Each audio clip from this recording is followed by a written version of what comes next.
Hello everyone, hope you're having a fantastic Sunday. Today we're going to start out with the next Omicron Quest, and then we're going to finish up with Pandæmonium Abyssos. Let's not dilly-dally too much, and head on over to, let's see. I know it's the Loprit and the Omicron that we're working with. What are they called again? What are their names again? N7000 and Jamming Way. Flowers and fish. Perhaps we should recruit some carrot-loving patrons next. How about no? Alright, let's go ahead and talk to N7000 and get started. And another question. N7000 would laud you for your services to the cafe. Would laud you for service to the cafe. Okay, I just said it slightly wrong. Greetings, Beryllian. This unit commends your fulfillment of objectives relating to the cave, care and defeating of Greybluff customers. Pescatarian menu items, in particular, have met with high approval ratings. Current mission is proceeding, as audio records indicate your people would say, swimmingly, ha ha ha ha ha ha ha. We've learned much about the Calarians and Greybluffs, and the Last Dregs is now the site of joyful cultural exchange, but don't take our word for it. Come and see. Okay. Sounds good to me. Let's take a look.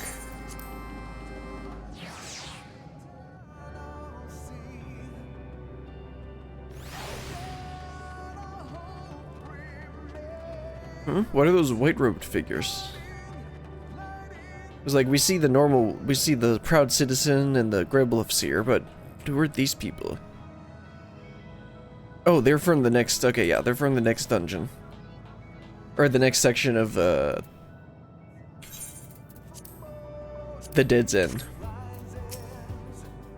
With the like, cat thing that enveloped them in light and killed everyone. Cafe status, moderately busy. Waiting times, nominal.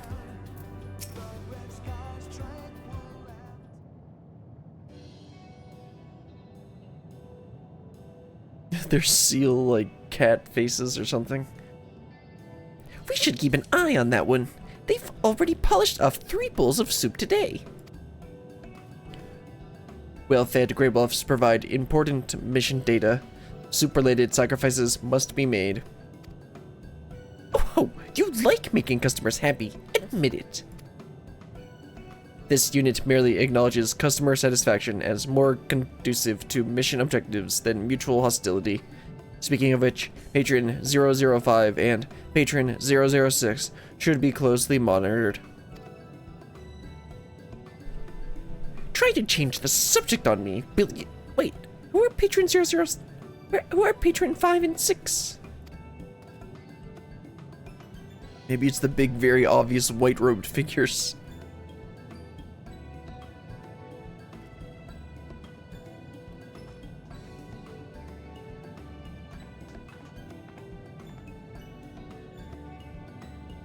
Hail, new-coming patrons! I, Jamming Way, would like to personally welcome you to the Last Dregs. Can you tell me a bit about your home star? ...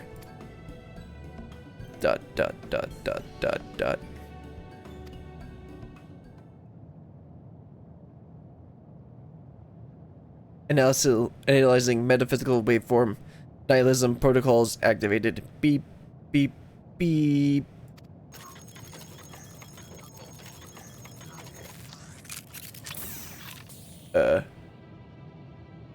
It has shared in our truth and shed the self. This is well. The universe, too, is finite. Only in death may we embrace true infinity. Did you just assassinate my barista? That's not the line I expected. Did you just assassinate my barista? Why would you do that?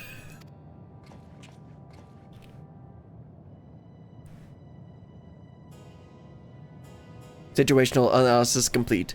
New customers are of the Nibiran civilization. This society eliminated concepts deemed unpleasant by organic life forms, such as war and death. In doing so, individuals attained physical immortality and a state of ununified comprehension. Their projections were insufficient, however.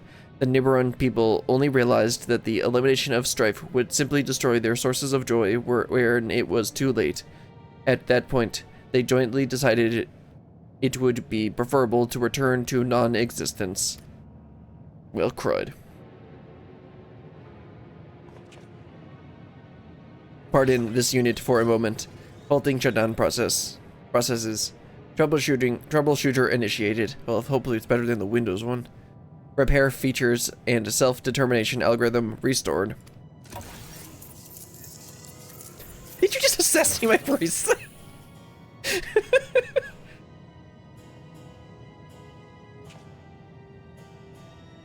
Why have you returned this being to the finite?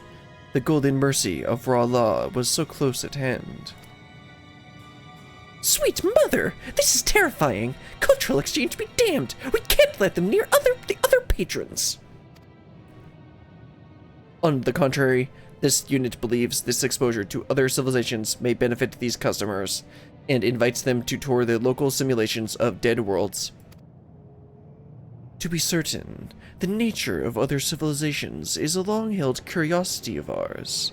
It may be interesting to discuss their inherent futility. That is, the spirit. All societies in Ultima Thule are subject to unique manifestations of despair, so this unit recommends comparing each of the tragic perfection of the Nibirium. We are in favor. To arrive at philosophical resonance with such beings will fill much time before blessed obliteration.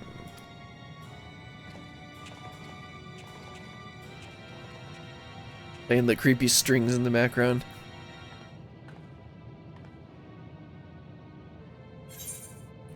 What the hells? I hope you have a plan to prevent this place from falling into despair.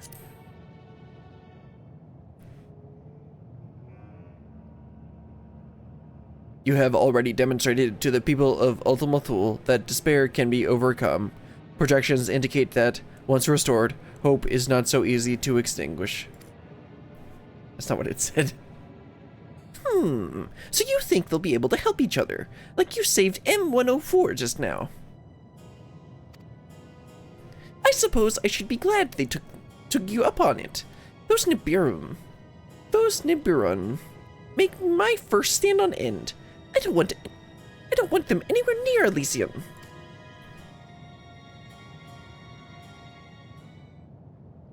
It would be nice if we could cure them of their ennui, but I don't know that word. Of course, but I cannot see how.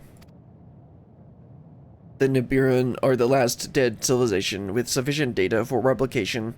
Should it prove impossible to turn them into satisfied customers, the probability of further developments on Elysion is low. Oh, this is frustrating. Why must they be so much scarier than the other two? I retract my complaints about our soup budget.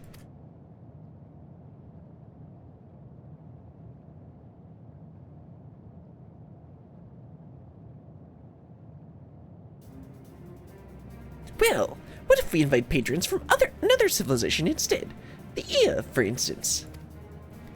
There's no reason we have to build all of our own customers, and they seem rather thoughtful. At the very least, it should make good practice in philosophical debate. Actually, I could see both of them chatting and being interesting, because these guys are like, we should all die and unmake ourselves, and then the Ea are like, we just should continue on until the death of the universe. It's very different. They have the same outlook, but different reactions. Or I think that's how the Ea were, I forget. This unit cannot guarantee that any amount of practice would prepare you to treat with the Nibiran. However, it agrees that inviting local life forms to the last dregs would be good for business.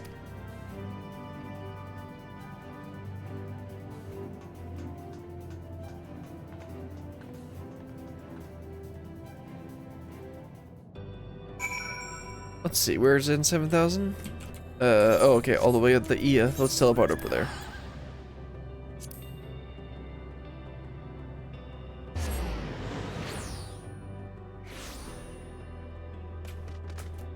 Oh, right, there's Jamming Way too. Let's talk to them both. I probably should have asked beforehand, but do the Ia have mouths? That seems a rather important detail in this context. Yeah, just a little. Current objective: convince prospective Ia patrons of the desirability of the last drag's sustenance. We'll search for potential customers in this vicinity. Can you ask around at the scary stone circle where everyone stares at the sky? Thanks in advance. Sure, Jamming Way. I guess I could. The scary stone circle where we did our ritual or whatever. That was a while ago. Nope, past him. Argumentative Ia, I don't really want to engage with you.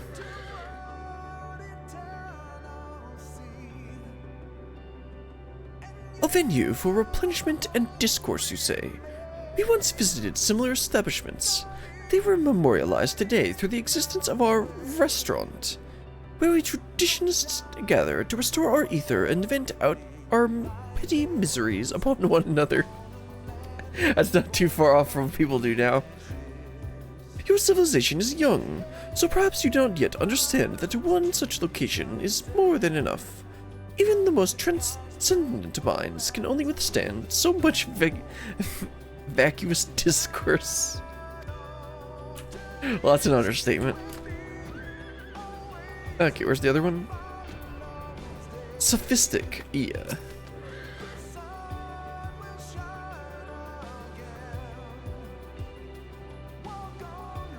The corporeal beings derive meaning from the patronizing this cafe, you say? Felicitious, but felicitations. Felicitations, that's right, I think. Personally, I have long since parted from such material concerns in favor of staring contemplatively into the abyss. Very relatable. To begin chasing hopes and dreams now would be betray my very principles. But why?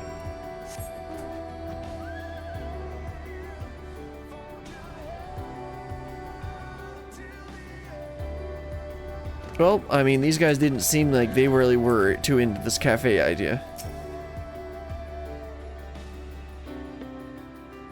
Ugh, must they all be so condescending? Well, they are, like, they are gods. I know they're not. What am I talking about? Never mind. What is your report, Berlian? Yeah, they didn't seem too keen on this cafe. One would think they could at least show a bit of respect to you, of all people, out of self-preservation, if not else. The probability of further developments on Elysion is now infinitesimal. Oh no. No, I refuse to give up. Their terrible attitudes are all the more reason to make them see the light. Between the three of us, we will get them to enjoy themselves. Sure. Implicit threat acknowledged. Initializing joint operation protocols. However, this unit must also acknowledge the non-zero probability of failure. In such a scenario, the odds of ever securing the patronage of the Ia and Nibiron must be revised to hopeless. Projections indicate that the business may not survive this outcome. You're as bad as they are sometimes. You do know that? Brilliant. You mentioned that the Ia once offered you food, did they not?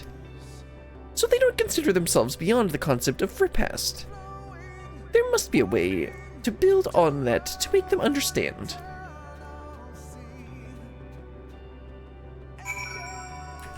Okay, well, I guess let's try again. I guess we're gonna try this again. I don't know what we're gonna do different.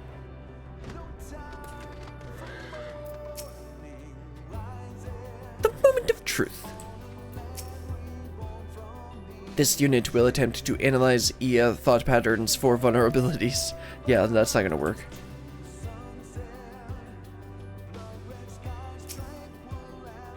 You interrupt my staring once again.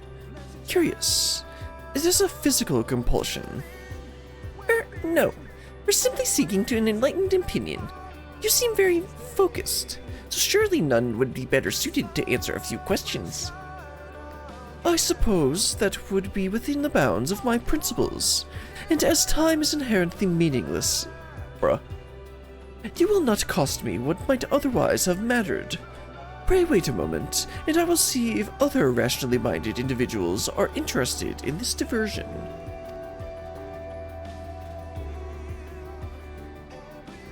Huzzah! I leave the debating to you, Brilliant. Thanks, Jammingway. See if you can simulate their inquiring minds enough to draw them to the cafe. Do I have to? Objective. Choose the appropriate phrases to generate interested local lost drags. As a resulting pontification may take several minutes, may wish to cancel the parting duty finder. Yeah. I mean, I have to think?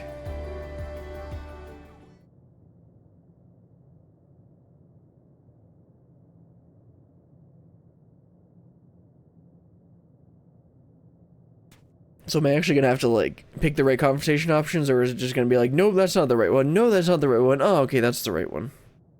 Okay, doing the normal first-person conversation mechanic thing. Truly, there is not like a rousing examination to one's mind, to take one's mind off the ceaseless torment of existence. Man, these guys just get me, right?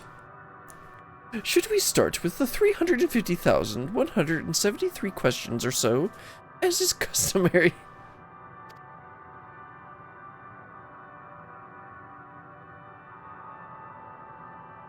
$350,000? I was thinking more like neighborhood of 3.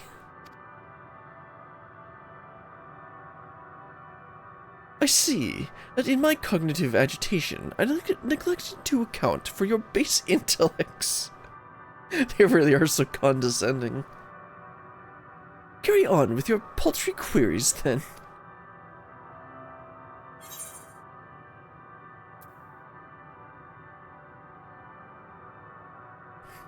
Do you have any interest in gustinary sensations? Do you enjoy a good meal? Let's try that one. Quite. Many traditionalists consume sustenance, and I partake in the occasional absorption of quality ether at the restaurant myself. A transparent line of inquiry. We have little need of another restaurant. I told you as much already. Oh dear, I feared you misunderstand what we mean by the term. The food at the last dregs offer an entirely different experience than ethereal absorption, I assure you.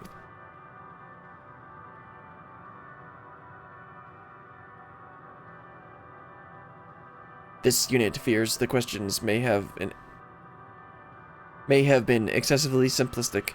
Data on the EA indicates a clear preference for mental stimulation versus theoretical concepts. That sounds really boring. The diminutive being suggests that gustinary sensations are a primary consideration for your establishment. Biologically, however, these are not more than secondary mechanisms to prevent primitive organisms from starving to death. Explain this contradiction. Biology is not the only determinant of good life, you know. Perhaps to truly comprehend our arguments requires tasting for yourselves. Let's see. I mean, it just said they prefer mental stimulation versus theoretical questions. And this is more of a theoretical question, like what is the meaning of life? So let's go with trying the food themselves. Perhaps it is conceivable that having dispensed with our corporeal vessels, a prolonged absence of sensations experienced by way of the nervous system has limited our imaginations to a degree. If only we had possessed the forethought to record our gustinary perceptions for posterity. An unfortunate oversight, to be certain. Yet, an insurmountable one. If you were to visit the last dregs, we could help you reclaim some of the knowledge that was lost.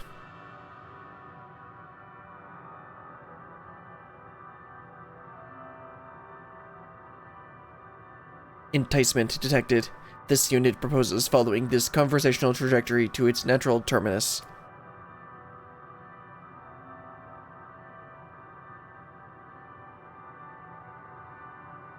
Though I acknowledge that there is some logic to your argument, we are perhaps at an impasse, given our form's lack of physicality. Nevertheless, I am curious to know what manner of taste you would present with us had we a gustatory organs. Let's see, the best taste in all of Ultima Thule, nay, the universe, nah. A taste of your former lives as corporal beings, perhaps. That's probably better. Indeed, it is rational to assume that as corporal beings with unique gustatory organs, we too once found certain sensations particularly stimulating. If your café is capable of providing knowledge of such long-lost sensations, we would welcome the experience. If anyone can do it, we can. We've served a variety of civilizations already, with great success, I might add.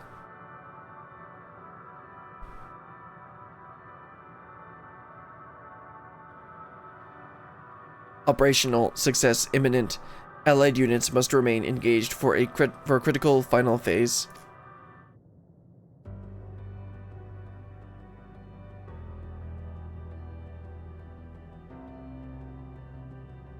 The preparation of historically accurate sustenance will be no simple task. Yet man, these guys gotta stop with this vocab.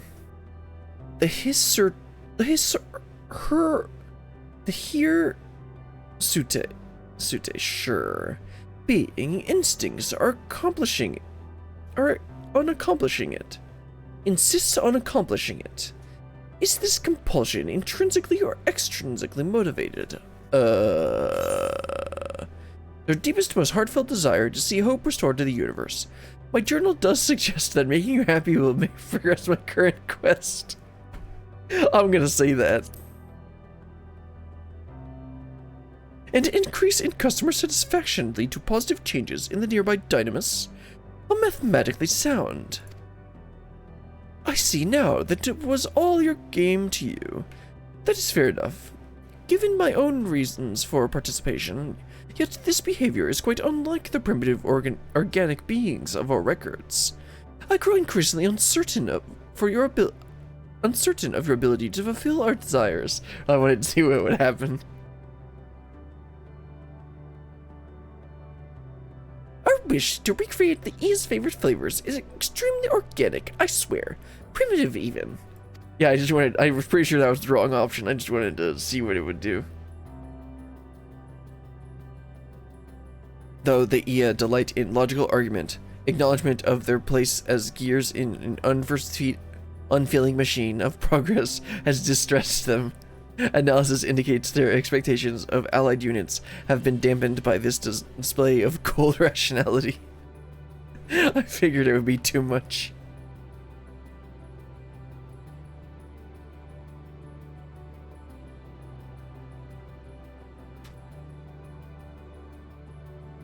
In any case, mission objective complete. Allied unit's performance will be logged as capable.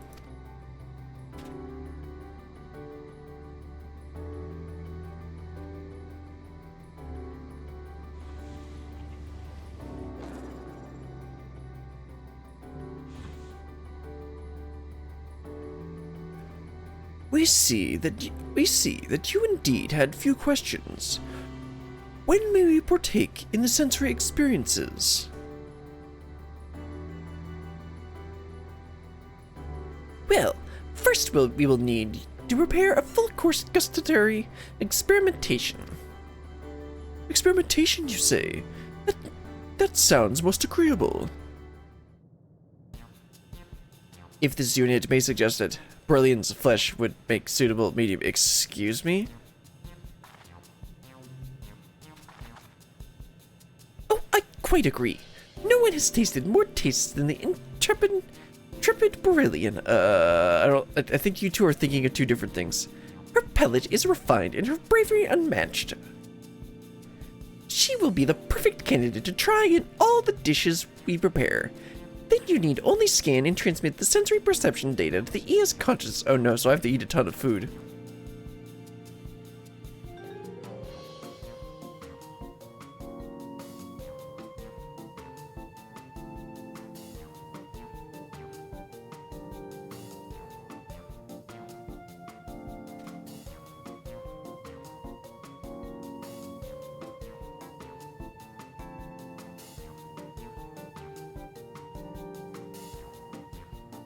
It is unclear at present what their people may have eaten in their corporeal days, but we can begin by finding out what sorts of taste they enjoy, and then refine the recipe from there. Regardless, we shall need to fire up the ovens immediately. Let's dissect our inventory. The kitchens are well stocked with vegetables, fish, and Charlian cookbooks.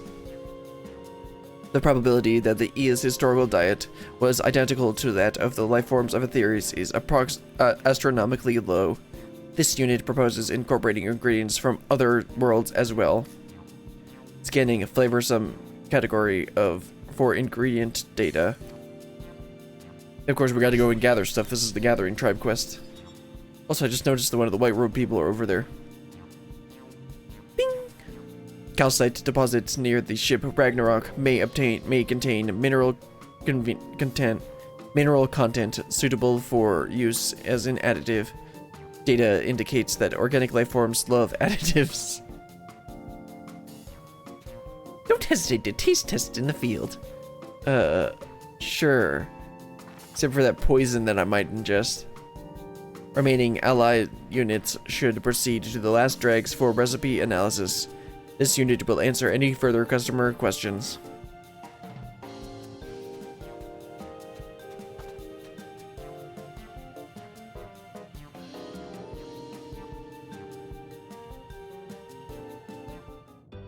Alright, let's see, where was that white robed person, or was that only for the cutscene? Let's see, let's just look around for a second. I think that might have just been in the cutscene. Yeah, I'm not sure where that person was. Anyway, let's head on over to the Ragnarok. Just take a shortcut by teleporting to Riatia.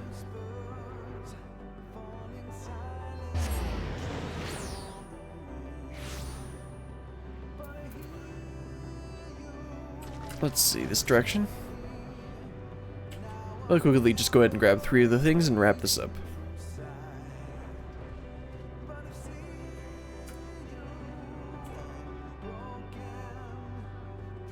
Let's see, stellar magnesium is what we need. Yeah, we need 3 of these. Of course, I get 4. Let's run on up there. I'll still teleport to base Omicron. That'll be slightly faster.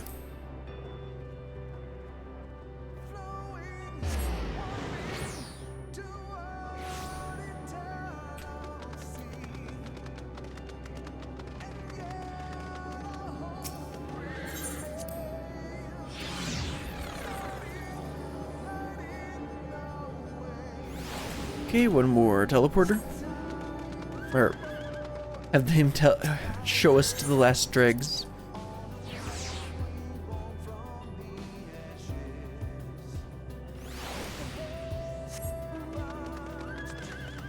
Oh, right, let's talk to everyone and then talk to N7000. To think that we can finally reclaim the sensations of our fleshy past. Gustatory perception, how exciting. Are these beings seated in anticipation of the sensations overwhelming their fragile nervous systems? Excuse me? But don't worry, I'm certain that N7000 would speak up if you were about to eat anything that might be lethal. Wait, that doesn't fill me with hope. The EA have thus far asked 81,120 questions. This unit can feel the last remnant of its patience slipping. Well, he lasted longer than I would have. A timely rescue chemical composition of ingredients within expected parameters. Then let the experimentation begin. Uh-oh. Well, hope I wanted to eat a bunch.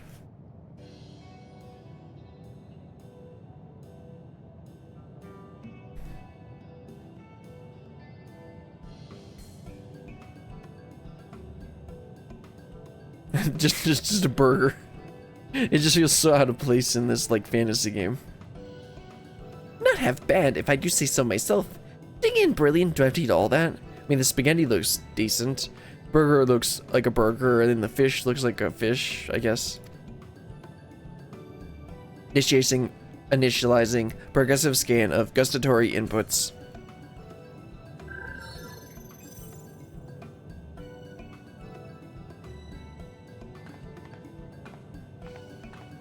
Man, if she eats that much, she might, like, gain some weight.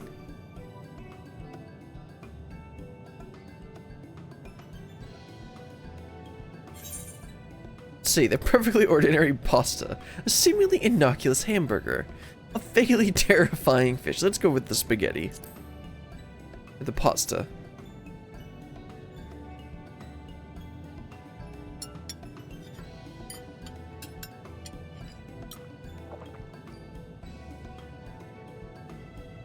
The pasta is not unlike that of Aetheri's, although the otherworldly flavor adds a tang of complexity. As for the ear, surely any gluten-tolerant life form enjoys a mouthful of carbohydrates. Of course. Let's see, should we make her eat the burger or the fish? Yeah, let's go with the burger. Seemingly innocuous burger.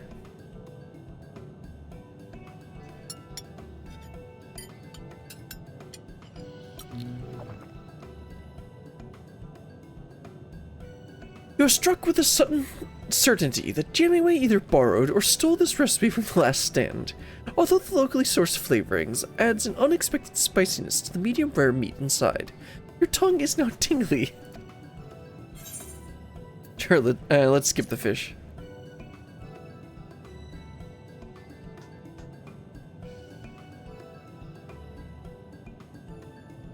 Gustatory data received. Transmitting to patron 007 and patron 008.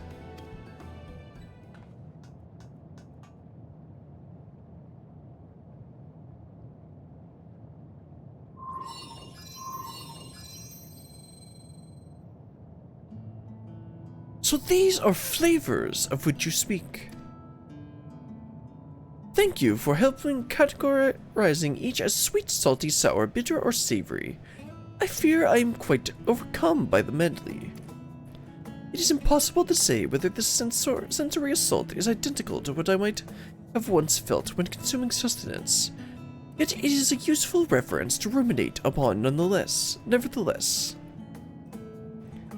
Then all was well worth the effort in my book. Tell me, did any of the dishes strike you as particularly enjoyable?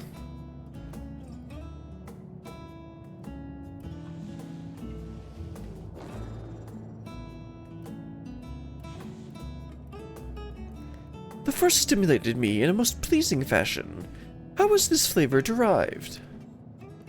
Ah, that was flavored with the local ingredient harvested by Brilliant, garnished with powdered miracle shrimp, a type of crustacean the Gribbles are farming in Elysium. Pulverized crustaceans! The nature of gustatory sensations is inscrutable indeed. That we found these ones pleasing perhaps indicates that we too once consumed mutilated decapods. I cannot imagine why we would have left that behind. I'm grateful to have even simulated the experience.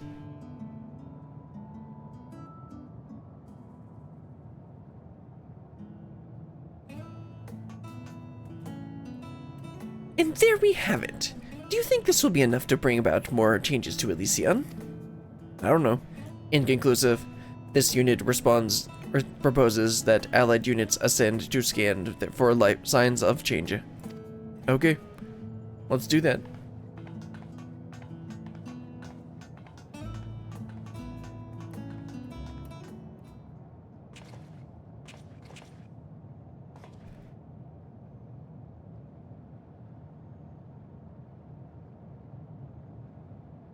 What's this guy up to?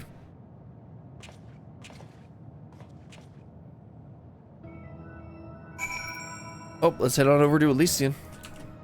See if there are any changes.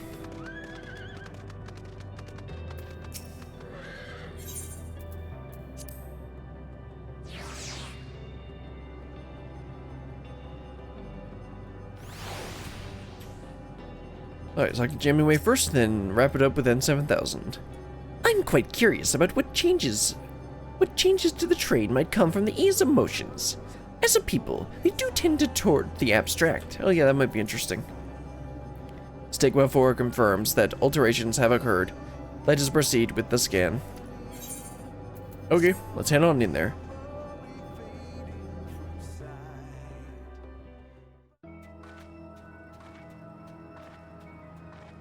Just a sandy area like this? A bunch of jellyfish things?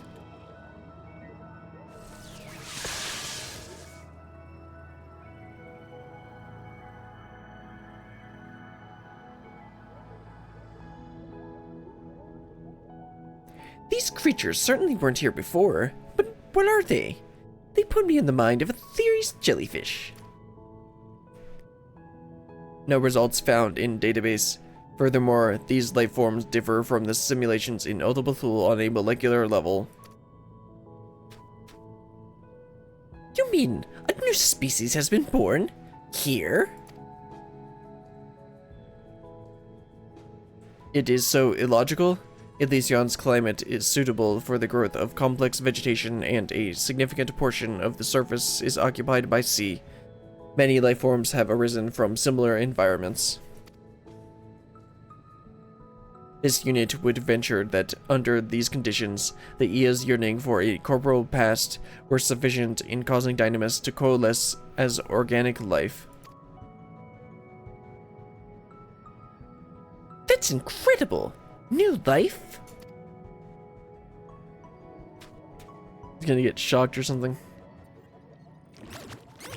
Me. And such very adorable life you are. Yes, you are. Like unto newborn babes, or so I assume. Aeons have passed since we Ia have held a child. Wait, what? Yet it is not conceivable that some part of us remembers. If these creatures arose from our fondness for the past. So these are Ia children? They may indeed be the nascent life forms mentioned in our ancient records. I do see a certain resemblance. Would you like to give one of those little ones a name, then? We lost the meaning to our names long ago, leaving us only the simple phonetic system we would employ for individuals. The suggestion that we might impart the significance of these children via nomenclature is depressingly ludicrous. Oh, they're just a little condescending, right? Nevertheless, we should call this one Miu Misv, a particular name to share. A peculiar name to share, perhaps, but one may find the meaning in together. I cannot spell that to save my life, but it sounds lovely. It should like to remain with him. Let's call him MM. Or Mimi? Yeah, let's call him Mimi. I should like to remain with Mimi for a time. They doubtless know much of the gustatory sensations and other such facets of corporality.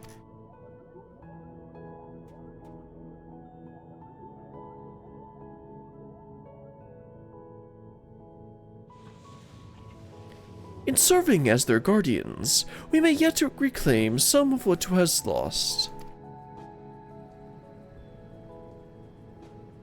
New life has arisen from the Ia's longing. Nurture and protect the Mimis. For they have much to share.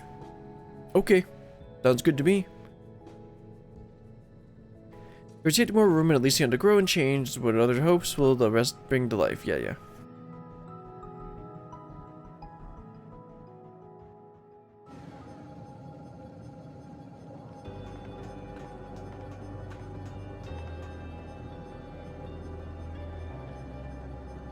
it will be a great deal more difficult to focus on what with those creatures about. They're so wibbly-wobbly. This unit requests to contain yourself. Energy levels are already low due to patrons' ceaseless querying. However, this unit does admit to curiosity regarding the new life forms. Though it is probable that the Mimis share data with the Ia's genetic memory, possibilities for their development are infinite. This differentiates them from other Dynamis-based life forms. Or maybe they're just one more indication that you lot are doomed after all. This place was built for endings, it's true, but we have seen many a beginning. Let's keep that trend going, shall we? Affirmative. Our mission remains one constant among many variables.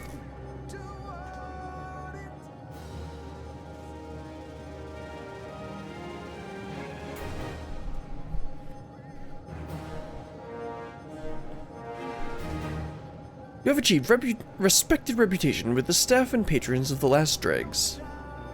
New Omicron tribal quests are available. Stigma 4, yeah.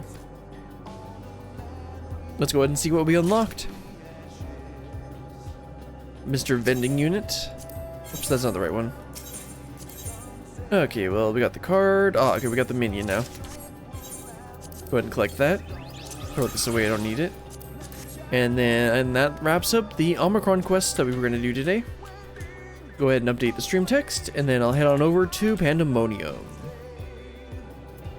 Let's see, probably just going to keep on doing that as Warrior. And let's teleport on over there. Let's see, the closest would be Agnorosis, right? Agnorosis. I'll never say that right. We'll head on over there and continue on with Pandæmonium of Abyssos.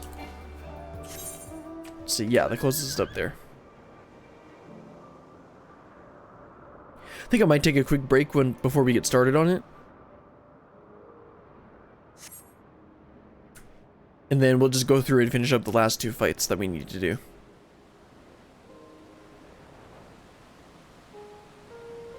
That nonsense with the Last Dregs is pretty funny.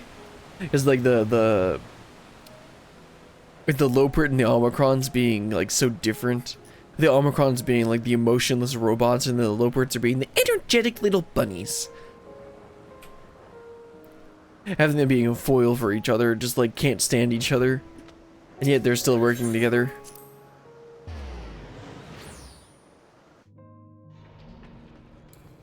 Alright, just run through the gates, and then we'll head on over, probably talk to Eric. Probably Eric, it's not going to be La Brea.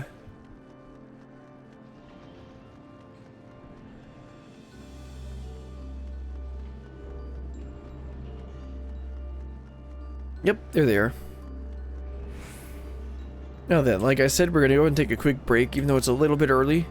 But I want to... we're switching between content, and it's getting somewhat close to an hour. So we're going to go ahead and take a quick break. Time to get up, stretch your legs, go to the bathroom, do whatever you need to, and I'll be right back.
Oh, right.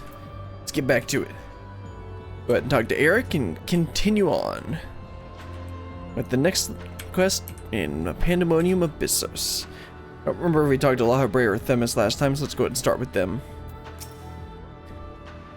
I could sense from here that Hegemony had been contained. The effect of Hephaestus' tinkering is even more dire than I had imagined.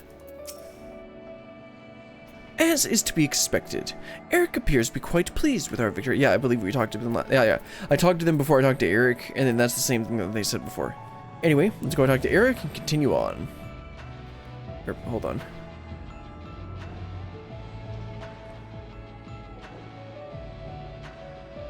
Okay, let's talk to Eric and continue on. Servant of Violence. Ooh, that sounds like me. Eric is most eager to dispel La Habrea's doubts.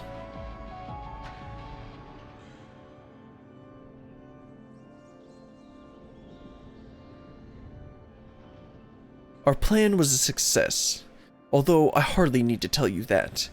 Hegemony has been sealed away, and now you have no choice but to admit the merit in our methods. You have the right of it. I am not so petty as to deny the achievements of those I've squabbled with, no matter how strongly we disagree.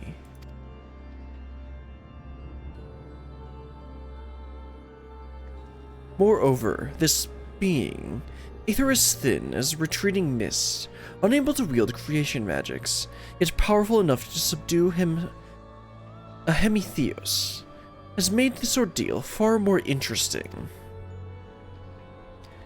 Then we have leave to continue.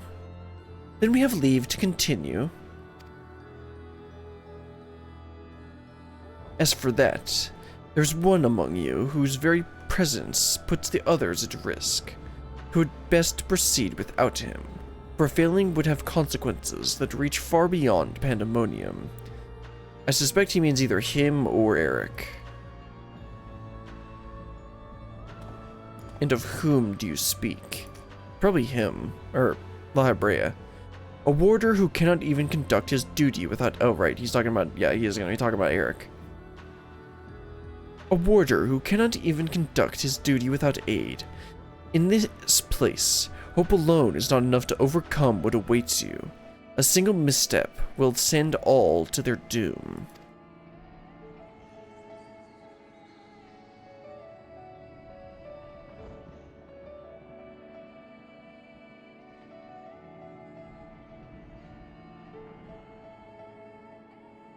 So long as we each do our part and look at the allies by our side, even a neophyte can apprise his companions. That's something that Brilliant and Themis taught me. While I do not wish to express any bias, I am inclined to agree. If my investigation has made anything clear, it is that we are together greater than the sum of our parts. And hope has brought us this far. It drives us to seek the right path, and to act before that path closes to us. Then tell me, what is it you hope for?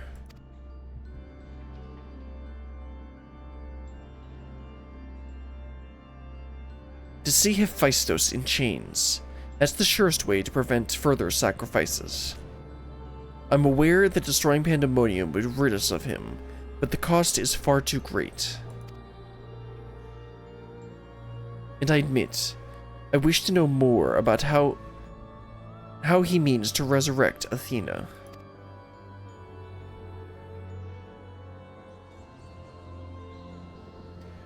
And there we have it. You must leave this place at once. I do not think to set foot in Pandæmonium again. But, like, are you gonna actually try and explain to him, or are you just gonna be like, oh no, I'm gonna keep my secrets?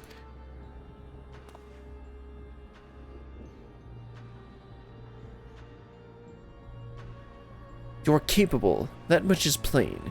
Yet if Hephaestus cannot be suffered to live, and I shall not allow you to talk of resurrection to poison mine or anyone else's mind. Life flows in a cycle. This is known. All souls return to the underworld, and Athena is no exception. She has likely found a new vessel and a new journey to embark upon. You cannot be ignorant of the folly of Hephaestus' words. Even were he to breathe life into a body, the soul contained within could not be your mother's. What if your knowledge is imperfect? What if Hephaestus has discovered something that no one else has? He knows all that you do, understands the bitter reality of the world.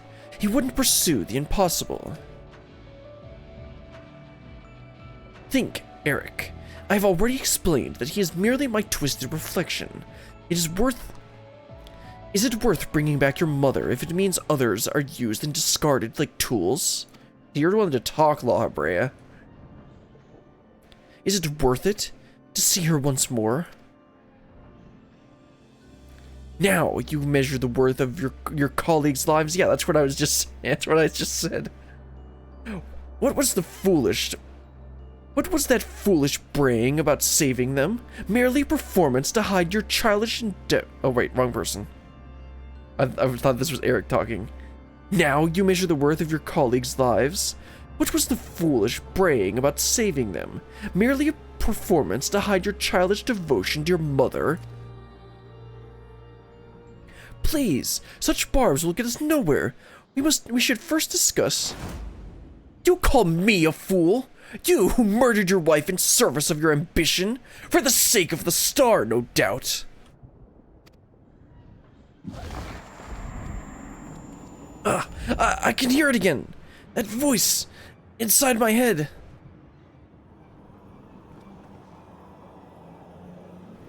I know who to follow. Hephaestus. Father. Uh-oh. Mother. Oh, I love you so. And this voice will guide me to you. Uh-oh. This isn't good.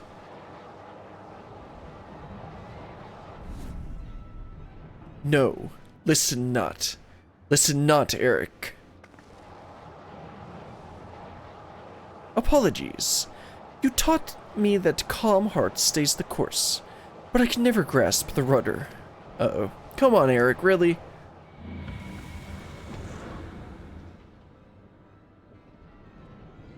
We're doing so well.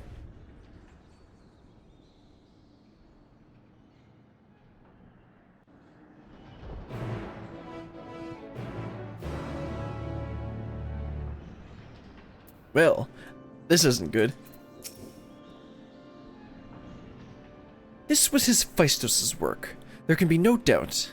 It seems he learned from his previous failure.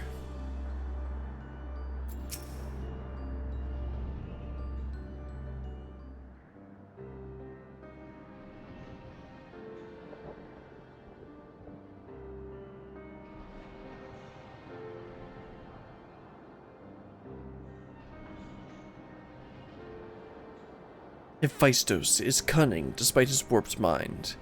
Whatever took hold of Eric, it made short work of his reason. From the moment he laid eyes upon me, I could sense his hatred and rage simmering below the surface. It was but a matter of time until it spilled forth, and that was when he fell to his spell's embrace. A magic woven with such skill that Eric himself failed to notice until it was too late.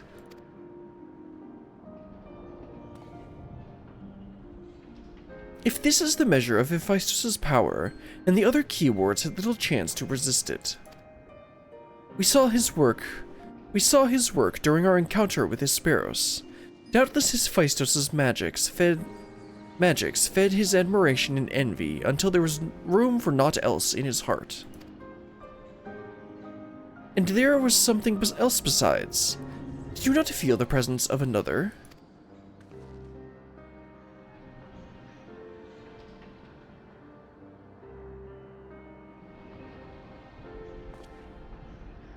As I thought, someone was trying to warn Eric. But whom? Would it have been one of the keywords? Alas, Their warning arrived too late. I had already provoked Eric past the point of no return. Ah, yes, you understand what your problem is, La Brea. I bear the burden for this failure. In my stubbornness, I could but scorn the boy, and his Hephaestus knew that. And now I dread to think of the ordeal that awaits him due to my rashness. Oh, now he's the caring father. There is yet time to save him. We can easily regain control of Abyssos, giving us a firm foothold from which to brave Pandæmonium's lowest level. The enemy is within reach. Oh yeah, that means we get to kill more stuff, right? Just as with Hesperos, Eric is in danger of being consumed by Hephaestus' spell. However, I have faith that he will not easily lose sight of himself. The way forward is clear, La Brea. The way forward is clear. La Brea, pray tell us all you know of what we shall find beyond Abyssos. I can only assume one more keyword lies in wait. The deepest levels of Pandæmonium is called Tartaros, and your passage shall be challenged not only by a keyword. Hephaestus has laid traps in every corner of its halls. You have no hope of surviving far past the threshold. That, I expect, is where Brilliant shall sign. Oh yeah, let's go. Her dissolute ether shall allow her to slip through the traps unimpeded. We saw it when Hephaestus had no effect, and doubtless even he has yet to devise a countermeasure.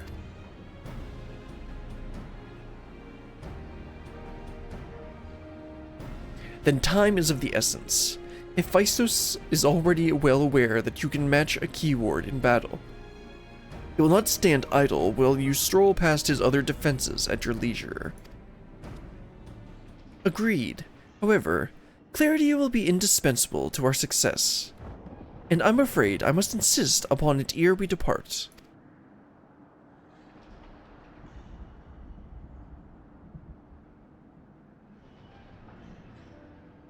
We have yet to discern to what end Hephaestus would use Eric.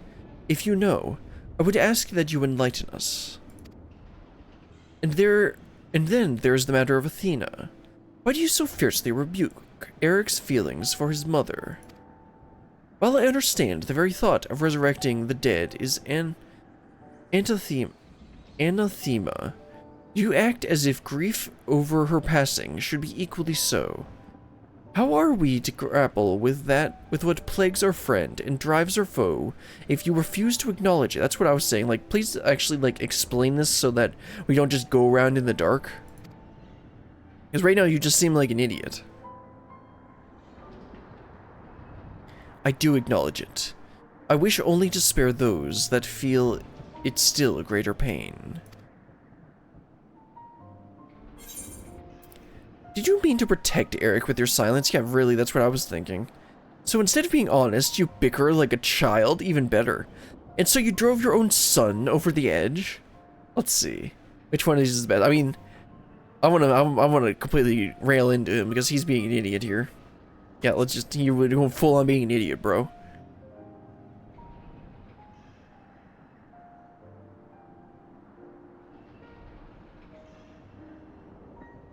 How dare you? No. How dare you? No. You're right. The blame for Eric's fate rests squarely on my shoulders. Good. Very well. I shall lay bare the truth, but only after the foe before us has been laid low. Fine. Who are we killing next? The remaining keyword is Abyssos. I'm not going to try and pronounce that right. She has served in Pandæmonium since its inception, and her affinity for magic is peerless even among the keywords. Hephaestus knows that losing her would mean the end of his experiments. He has hidden her in a space unreachable by conventional means.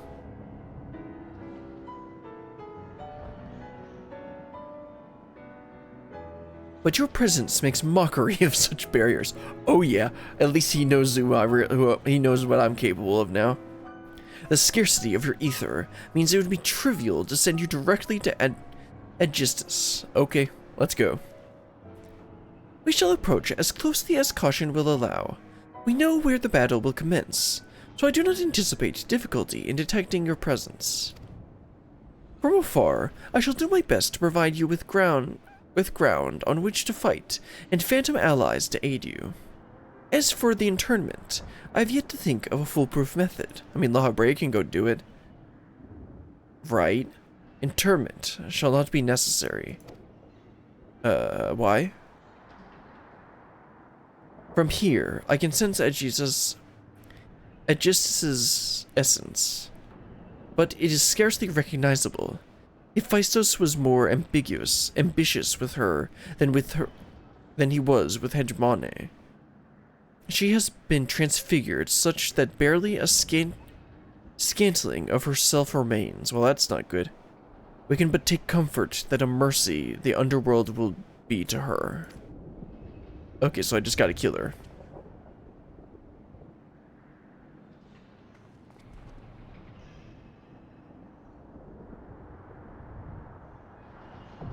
Abyssos, the 7th circle, now accessible. Well, let's get on in there. I'm gonna try and get some people like we did in the previous ones.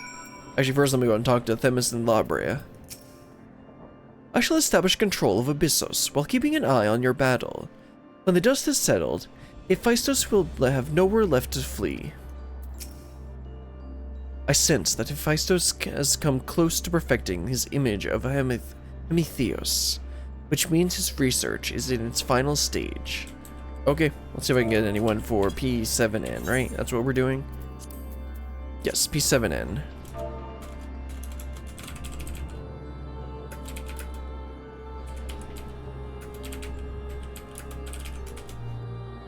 Never say. I keep on typing an H instead of a Y there.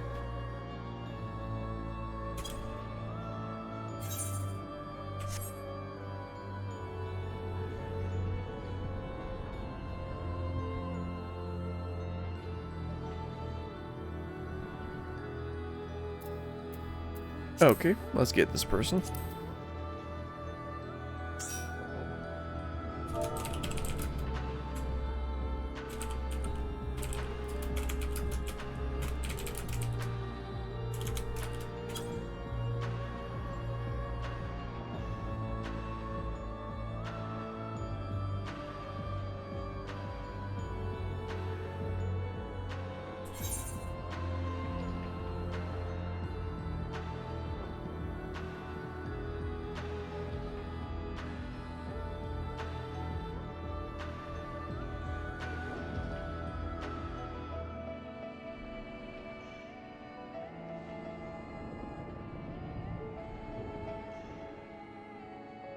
Alright, let's just go ahead and do this. We got a tank and a healer.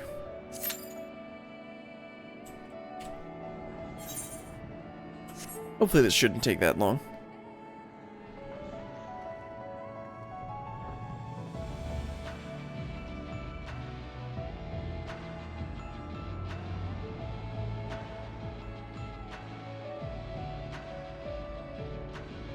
I edited together and finished the Starlight Celebration video for tomorrow. That's gonna go up tomorrow. And I think I messed around with my mic settings yesterday before stream, and I think it actually came out really good. I actually did finally figure out that apparently in Windows, when you're adjusting the volume level on the microphone, you can right click on the slider and it'll change it from a percent or number to the decibel change. So that actually gives me a little bit more insight in what I had been. I thought I had been hearing distortion on my mic, but I didn't know where it was coming from. And I finally, I think that's where it's coming from. I thought it was the compression on OBS versus on DaVinci Resolve, but I think it's actually from the gain that Windows is adding to the microphone. Because I've noticed that it gets better when I reduce it, but the thing is I've already reduced it to the point where if I do much more, it'll start getting a little too quiet for my taste. So I'll need to do some more experimentation to see how much more I can reduce it and like how I can adjust for that in OBS. Nope, there's another. You get another one.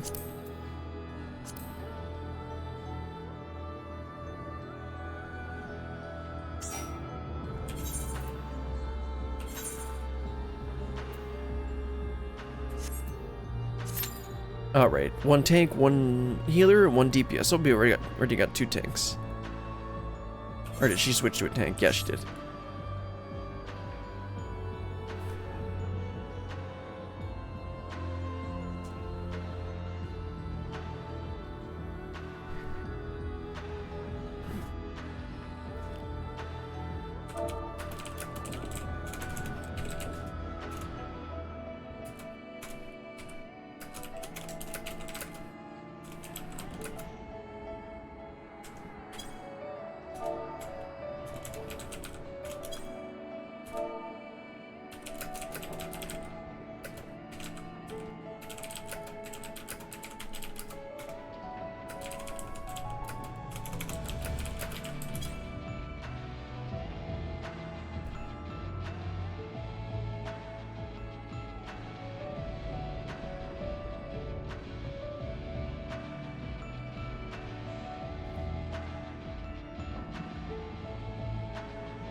It's kind of unfortunate that, like, now I figured out some better mic settings, but now I've still got the rest of Endwalker MSQ recorded, so I basically just have to do whatever I can with whatever I have, and, like, the finale is gonna be not the best.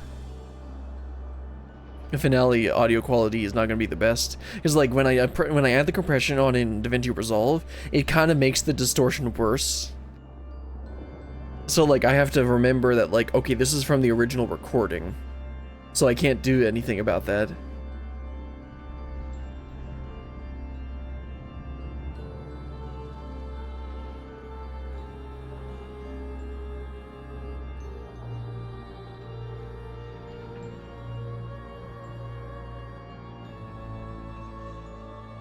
Yeah, we actually have enough tanks and healers. We just need more DPS.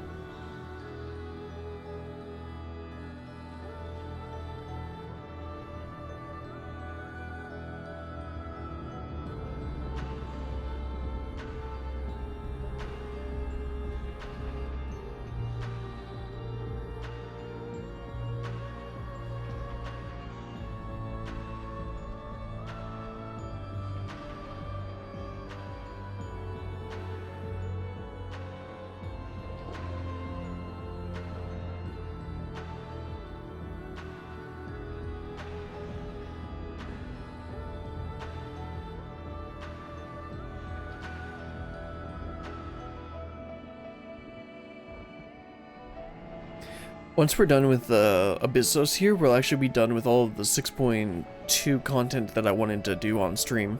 So we'll actually be able to do 6.3 next weekend. And that's going to be a 3-day weekend, so that's going to be a lot of fun. We can do, I'll probably try and do Monday, I think I can't stream because it's Christmas Day. But I'll be able to stream on Saturday and Sunday like usual.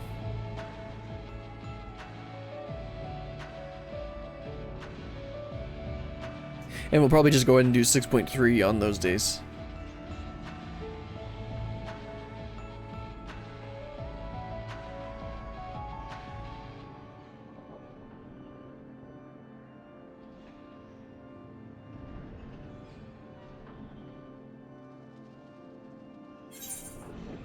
Kind of funny that we're actually running low on DPS this time.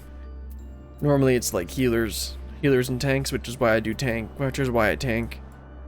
I have a level 90 healer because of Scholar, but I don't want to play Scholar. Like, White Mage is just so much more fun to play. Also, I've got Gladiator up to level 36, so at some point I need to go and like finish up the Gladiator quests so that I can get my Soulstone and become Paladin.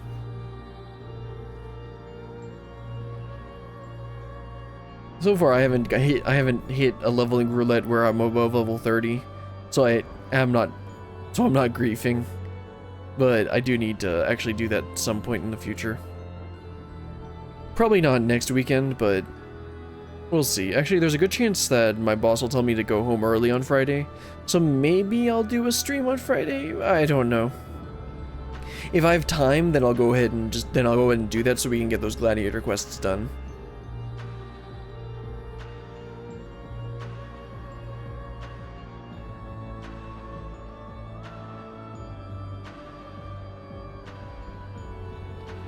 I just remembered that I have this wait in queue text that I never put up. Probably go ahead and capitalize the queue.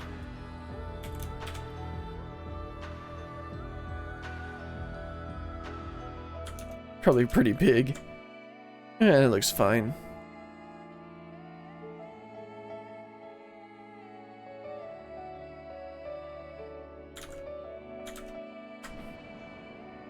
I always forget that I have the captions plugin, the auto-generated captions plugin for Twitch. So whenever I alt tab and look at my Twitch stream, I'm like, oh, it has closed captioning. It's like so easy to set up. I don't know why people don't just do it.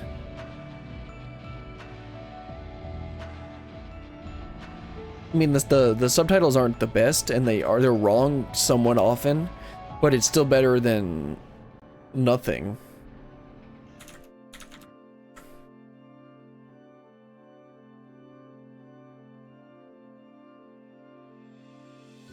Oh, and of course, Firefox is frozen. There it goes.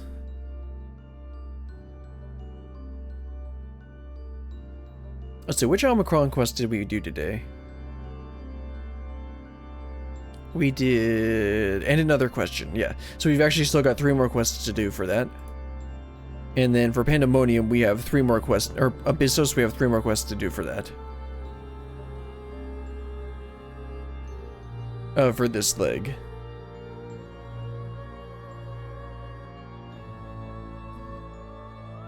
For Abyssos.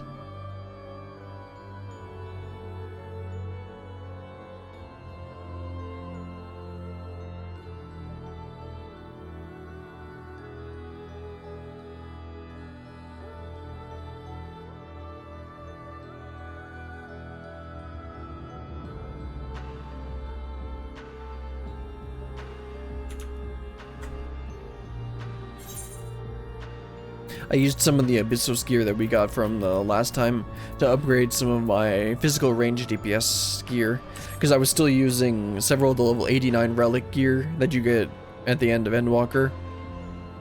And I actually like how the dancer set looks, so I'm keeping that. I mean, I also need to put the Dragoon set in my Glamour Dresser as well, because I liked that as well.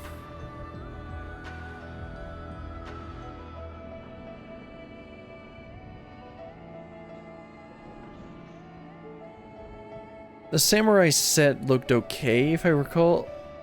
No, I don't quite remember. I think it just looked like a normal samurai set. You know, the usual unoriginal, like, Japanese-looking samurai thing. I'll need to get the White Mage one somewhat soon, because I got to level 85. Yeah, I'm level 85 now. I'm just gradually working on it. It doesn't feel like I'm level 85. Like, I'm in the 80s. I keep on thinking I'm still in the 70s with it. But like when I do MSQ roulette with it, it's easy to do. And then I've been putting Wondrous Tales and daily tribal quests on Bard. I'm actually enjoying Bard now a bit more since it's a little bit more fleshed out, because I've just been dumping my Wondrous Tales XP on it for like the past like 4 months. And I think I like it more than Black Mage, because I got to level 90 Black Mage with the tribal quests, just doing my Arcasadara tribal quests, just dumping the XP in there. But now that I'm done with that, I'm just putting it on Bard, because out of the quests that I haven't maxed yet, Bard's the one, or I haven't actually played Red Mage. I really wish I hadn't accidentally picked that up. But Bard is the only one that I don't have maxed that I don't enjoy playing right now. Which I guess the only other 2 is Gladiator and White Mage. I enjoy playing White Mage, although I haven't actually played it in content above level 70 yet. So that means I haven't been able to use some of the new, the higher level stuff, like the flower. I don't think I've even actually been able to do an instance with the Blood Lilies yet. What level is Blood Lily? 74, yeah, I haven't actually done an instance with a level 74 yet. It's kind of annoying.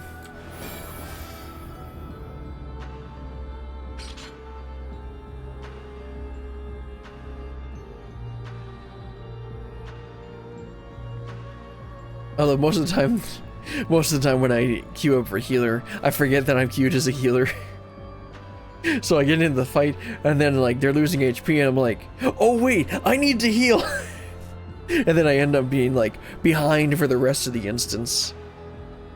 But like sometimes when my brain actually remembers I am queuing as a healer, I need to heal as soon as I get in there, it ends up just being a real breeze to heal with White Mage. Because Lilies just feels so much better. Like once you get Lilies with White Mage, it's so much better. Just having like your primary healing is from OGCDs, or yeah, it's from OGCD healing. You pretty much you rarely cast an individual cure anymore, except for like a Medica 2 to do a for a group for a raid wide. But even then, you usually use the OGCD AOE or your bubble, and that'll heal you. That'll either passively heal or quickly heal them to pretty good health. Plus that AoE heal does a pretty good amount of damage too when you are next to a bunch of enemies.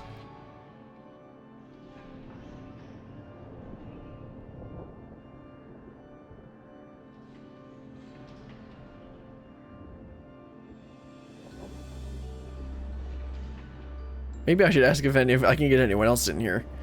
Clearly we're actually lacking on DPS. I keep on doing that wrong. Anyone want to DPS P7N?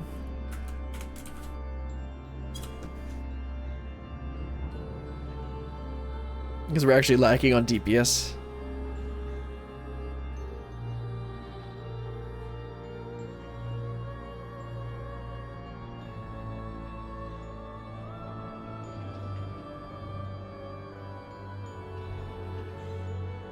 Glad I actually have people I can ask to try and ask to get them to join, to be able to join these instances slightly faster. Because if I was doing this without another tank and healer, it would probably take like 30 minutes. Honestly, it's really frustrating. Like, how would a normal person be able to do this? 'Cause I guess if like it's current content, sure. I mean, it is technically current content, but it's not like the newest content. It's not the last one. So you end up like stuck in this limbo where you can't do it, and you got to put up like a party finder just to be able to do it. Which is probably one of the reasons that a lot of people don't like to do. A lot of people don't want to play this game. Like single player Final Fantasy players don't want to play this game because then they have to engage with the multiplayer. But yeah, also earlier somebody was having trouble with in the chat. They said O12N had issues. They had issues getting a party. So maybe just queues are messed up today.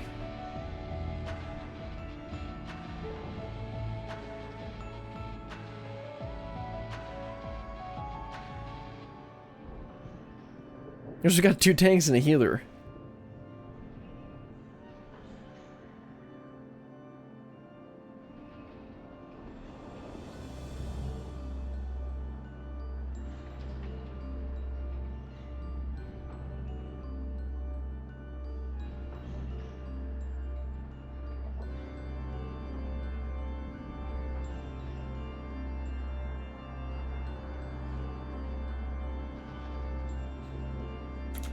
Is the chat actually readable in the 720?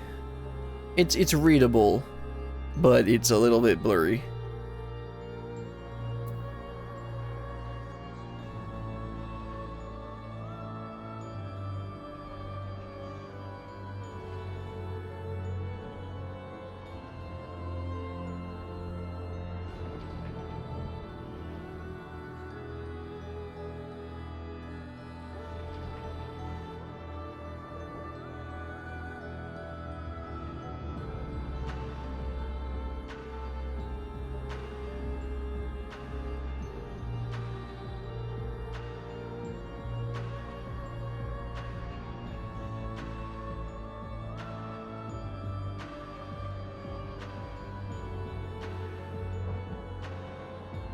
Let's see, I can start complaining again in 15 minutes.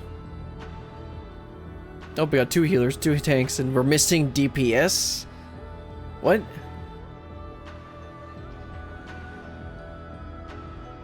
Like, should I just switch to Samurai or something?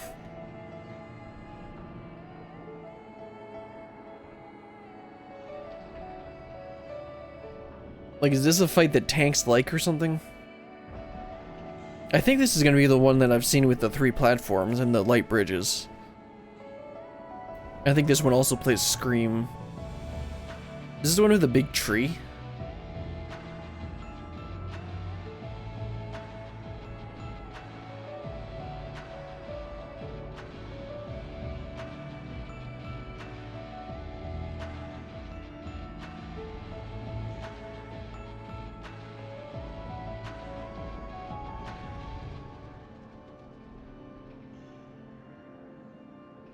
Just take a drink of water while we're waiting. I've been having fun with my island sanctuary. I got to rank 11 yesterday. Feels good to just go over there and do some daily work every day. You just go ahead and collect your leavings, feed the animals, and tend to your crops, and then check on the workshops and check on the granaries.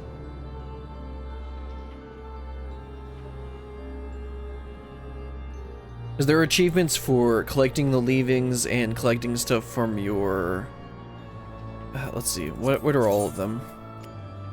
Oh, yesterday somebody went and was calling out a bunch of achievement fates, so I was able to get like 7 of those yesterday, and then I also was able to finally get the last of the Lenosian A ranks. So I was able to finish up a bunch of hunt achievements yesterday. Anyway, I think that's under this one. The Ventures, Aether Currents, Enter Roulette, Wondrous Tales. No, oh yeah, there it is. Okay, this is it. Let's see. It's Fashion Report, Dome and Enclave. I don't remember what these 2 are. I think this is Bozja? I don't remember. Anyway, you get achievements for the island rank, which will just happen at some point. And then this is collecting resources. I'm definitely going to get the 3,000 one somewhat soon, but 30,000 is a bit of a stretch. That's going to take a long time. And then leavings, you just got to do these for a bunch. And I'll definitely get to the 500, but 5,000 is going to be a bit much, which is one of the reasons I'm not automating it. I could just automate it and just give them a bunch of spring feed. And then I don't know if the automated ones count towards this. If it does, then I'm just going to start automating it and I'm not going to care. So I'll need to do that testing. And then also gathering produce from the croplands. There's achievements for doing those. And again, I don't know if the automating thing counts towards it or not. And then rare materials, and this just from doing granary expeditions. And man, 33,000 is going to be really hard to hit. I don't know how much. I know my max right now is 18,000, but that's because I wasn't able to do max the perfect any week so far. But this week I think I was able to do perfect.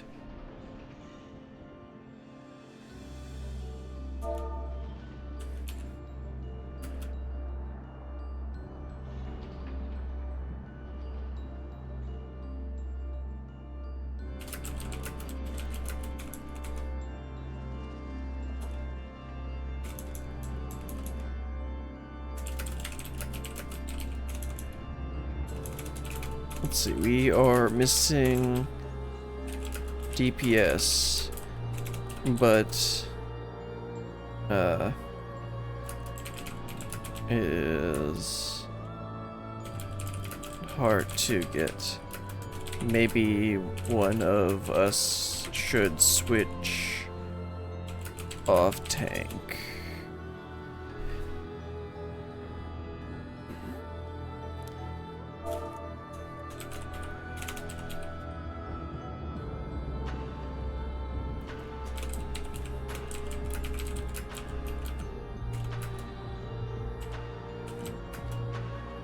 Try again.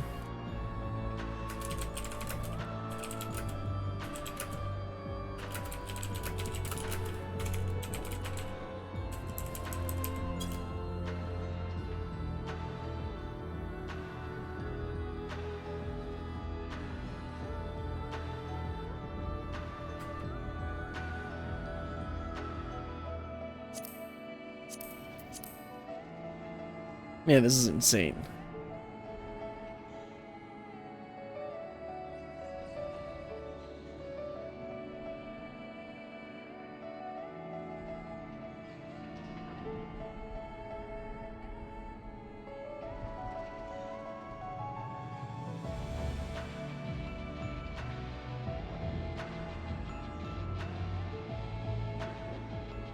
I would like to tank this if I could, but if we need more DPS...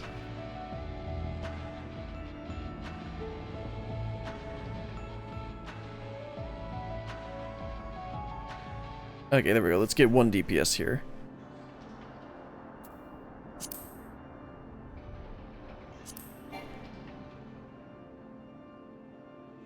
Bound by duty. Bound by duty.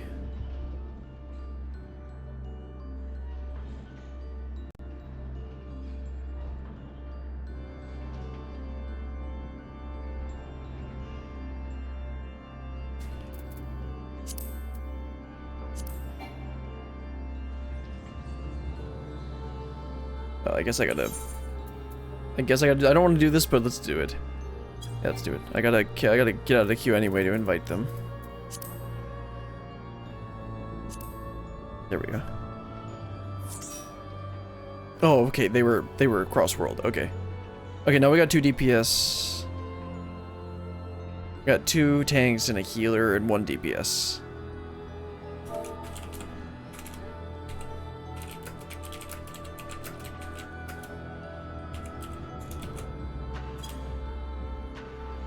Yeah, that's why I couldn't invite any.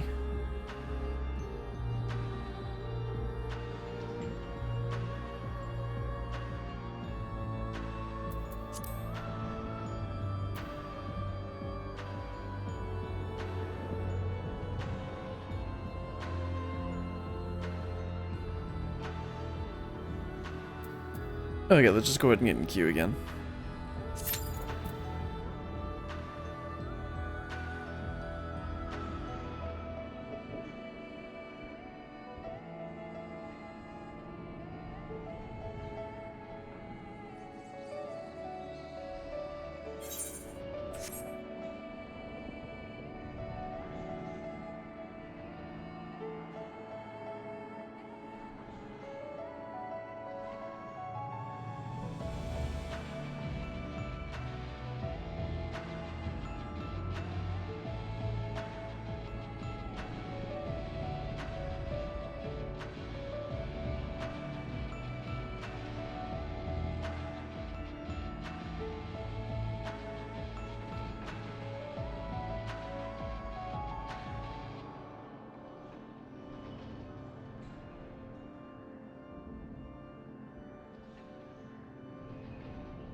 Oh, there we go. I got 2 DPS.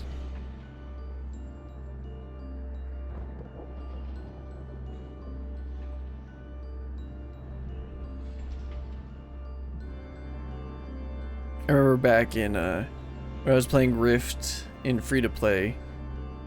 This is after they went free-to-play because they couldn't compete with WoW. You literally couldn't do dungeons because there just nobody would queue for tank or healer.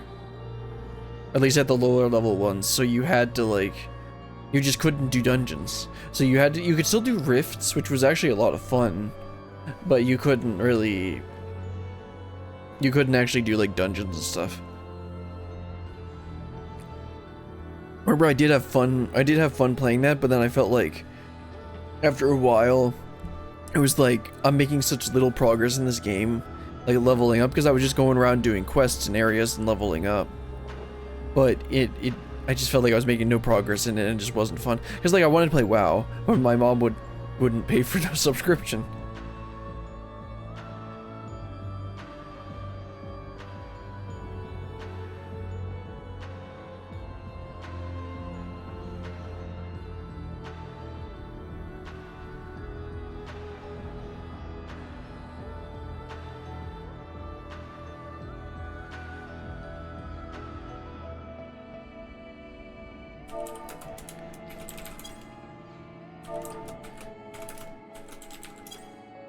Man, I keep on typing wrong.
Yes, there we go. Let's go ahead and get started with Abyssos, the 7th circle. Oh, come on, bro. Okay, I was gonna be like, bruh.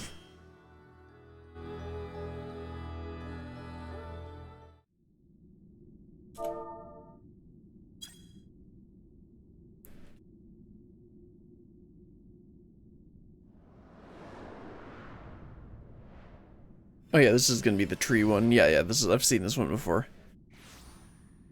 I remember watching, I think it was Arthas yanking Xenos right off the edge. Oh yeah, she's too far gone.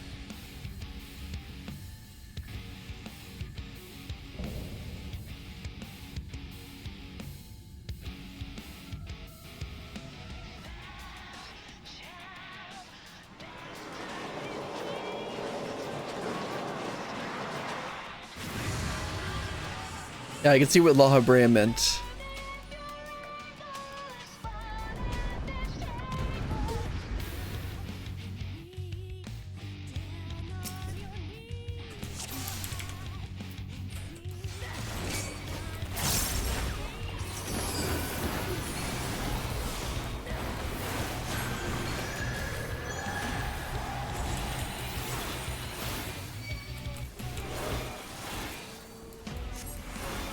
Oops, let's not stand there. Okay, just gotta get in here.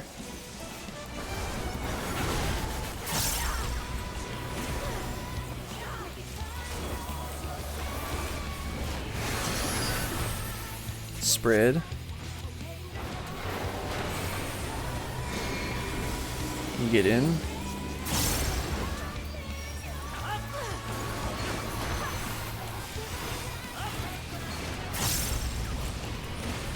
Okay, let's not get. Okay, that now I got to come in for this, right?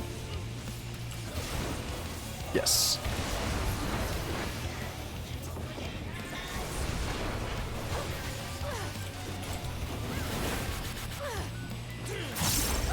Oh, he's there. Bonk. Let's get inside here.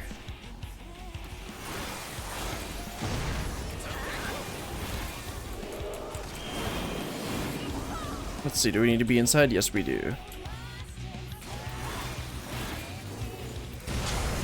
Whee! Oh, okay, yeah, we need to spread over to each one. So he probably should have, let's see, we're doing, I don't know what we need to do here. Oh, I need to be attacking, that's what I need to be doing. Oh, it looks like it's gonna bonk down onto these two platforms. Yep. Then we'll probably need, we need to run in here. Okay, that's a little bit tricky, but not too difficult.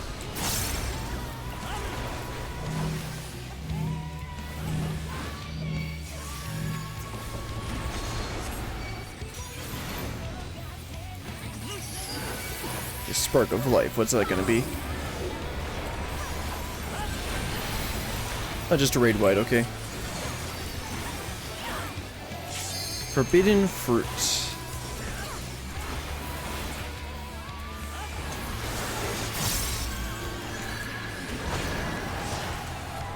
We need to kill each one of these. Okay, ads. Or not. Oh, okay, it's gonna be each platform. Okay, I got it.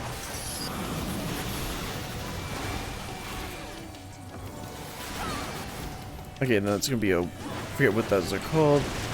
Stand here, wait for it to go past, and then come back here. Forbidden fruit is a raid wide. Yeah, wade wide. I'm not cute enough to be cute as Strimmer.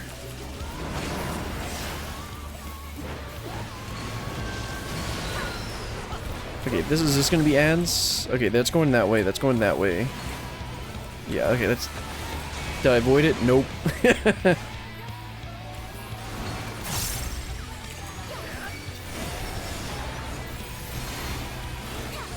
Thank you, healers. Excuse me?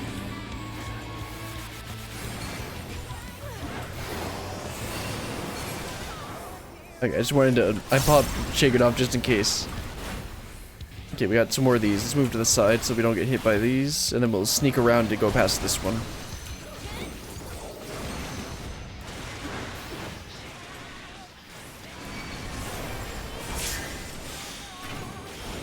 Let's heal up that healer. Oops. I didn't see he was using that attack.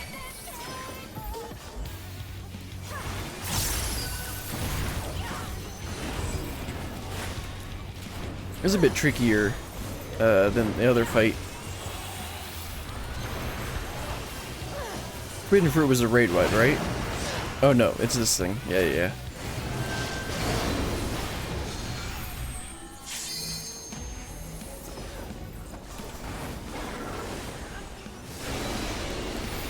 Hey, don't worry, I'm a warrior. I can take it.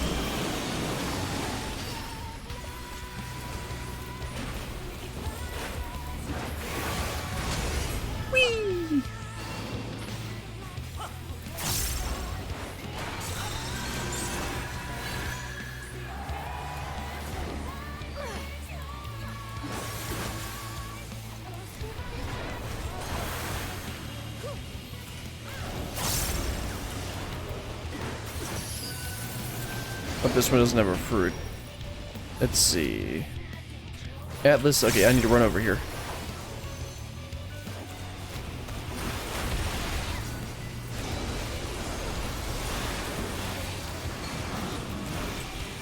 Okay, so we almost got it. Okay, let's not kill someone with this.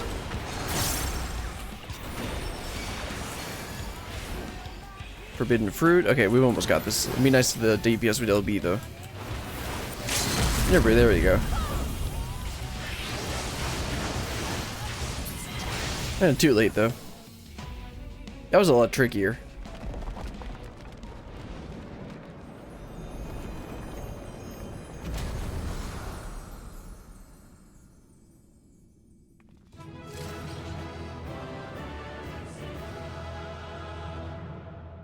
And no reaction.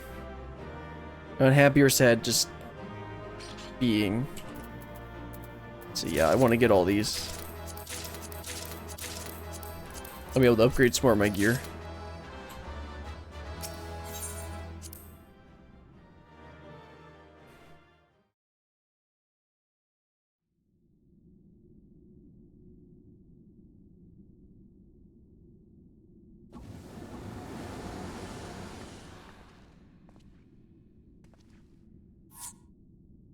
The moment Abyssos was slain, the flow of ether and Pandæmonium focused keenly on this location, creating a tunnel of sorts through which we could quickly convey ourselves. It was almost as if we were ushered here. The space was created with care, and concealed with powerful wards. Only a key ward would have been able to detect it, and even then with great difficulty. Ergo.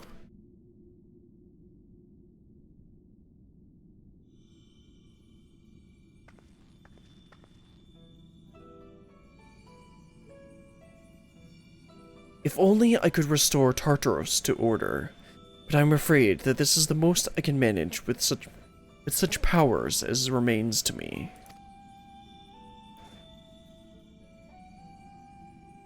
It's been too long, Master La Habrea. Likewise, keyword Abyssos. I should not be surprised you were able to break free of Hephaestus' spell, even diminished as you were. It was not an easy task, even with your aid. His curses dig into one's heart, creating a storm of emotions that is all too easy to become lost in. Only by chance did a fragment of myself remain, illuminating a path through the madness. And thus I am able to appear before you now, even while my body was powerless to resist Hephaestus' commands. Some small part of my logical mind stood alone in defiance. It even managed to speak to the outside world. The report, that was you.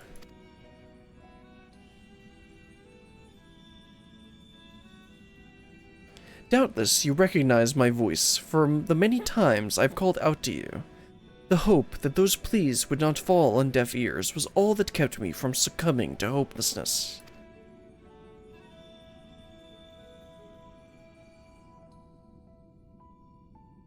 But I have a greater purpose here than simply saying my farewells. There is something you must know, that the tragedies of the past do not repeat in the present.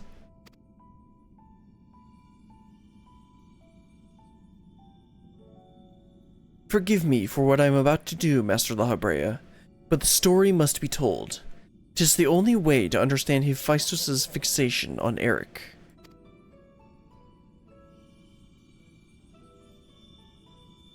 No longer can you hide your heart away.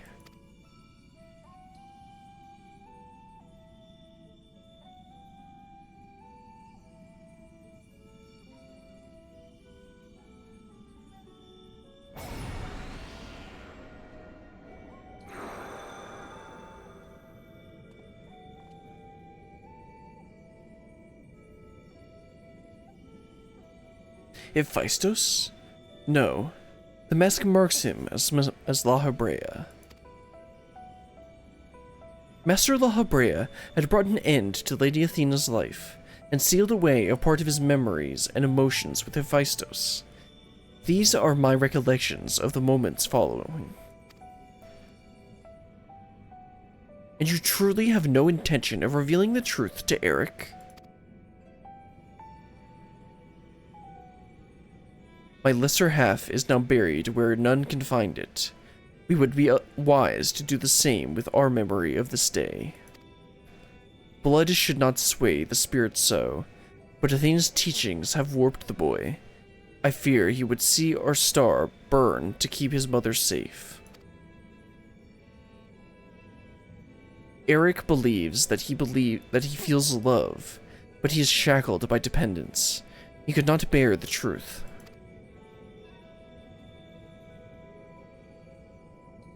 His dependence makes it all the more important to be open with him. Yeah, that's what I was thinking.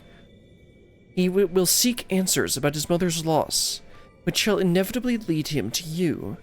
Are you willing to accept the blame for Athena's death? Are you willing to accept your son's hatred?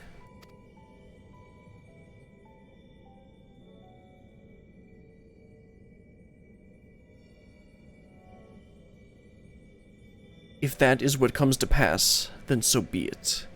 Better to be burdened with hatred and the knowledge that Athena thought his body and soul mere tools to be used and discarded. Even were I to tell him what his mother plotted, he would ever seek reasons to believe that the true fault lies with me, or with him. Should he merely hate me, he will remain unfettered by doubt, free to serve the star far from his parent's shadow.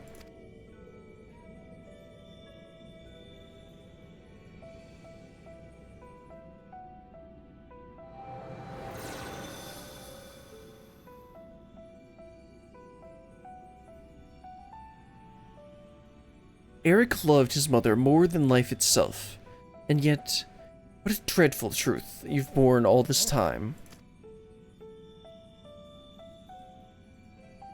Such is La Habrea's nature.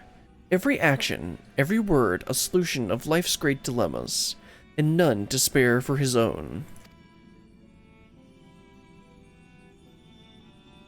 What I have revealed to you is but a small portion of a larger picture.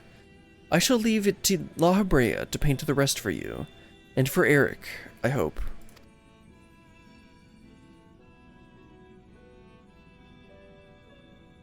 Thank you, Abyssos.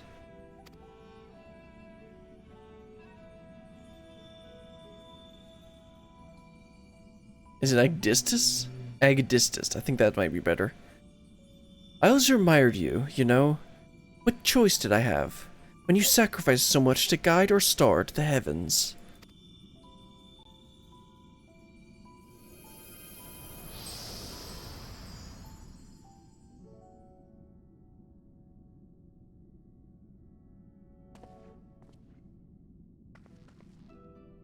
Hephaestus has doubtless sensed that his final keyword has fallen. We should return to the surface before he moves to strike us here. I mean, it sounds like a perfect time for me to take him down, but okay. If we are to face him, we must be prepared to bring our full strength to bear.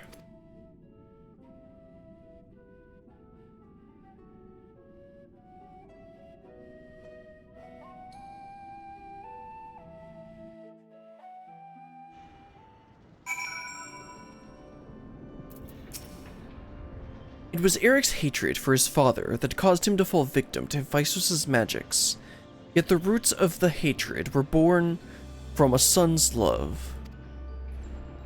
A love nurtured by a mother caring for her offspring, but by a researcher. Oh wait, I read that wrong. There's a not in there, that's very important. A love nurtured not by a mother caring for her offspring, but by a researcher creating the ideal test subject. Pandemonium abounds with demons indeed. Abyssos was ever a bold woman, even in her final moments, that she would unearth the secrets of my past for all to look upon, all meaning the two of us. Still, full glad am I she faced you as her last opponent.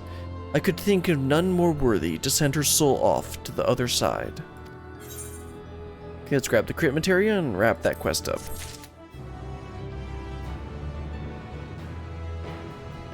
Alright, let's go ahead and start the next one. Talk to Themis first. Son judging, well, love to be born, hatred of his father. Yeah, we read that last time. Let's go and talk to La Habrea and start up the next one. One final wish. La Habrea would speak further of Athena's fate. Yeah, we really need to learn more about this.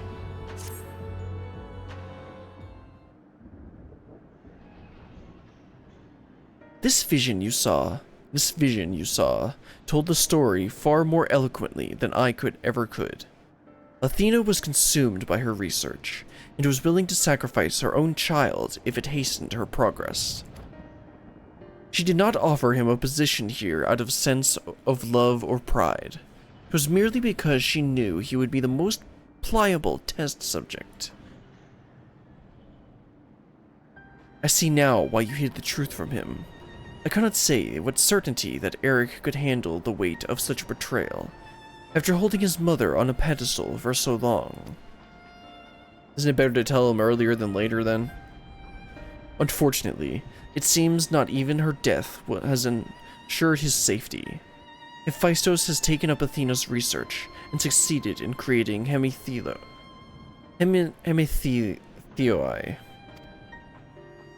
I know not what his ultimate end is, but 'tis plain it is connected with the resurrection of Athena. That knowledge alone is sufficient to direct our next course of action. As for the rest of your story, we shall hear it after we have returned Eric to safety, in accordance with Agdisthus' last wish. Very well. I can, at least, assure you that finding him shall prove relatively simple now that Hephaestus can no longer bend Pandæmonium to his will. There is but one place left for him to find refuge, the Black Heart of Tartaros, where Athena built her testing compound. We can assume that Hephaestus will offer fierce resistance. I must focus my every effort on securing a safe means of approach. And just teleport me in there, I'll be fine.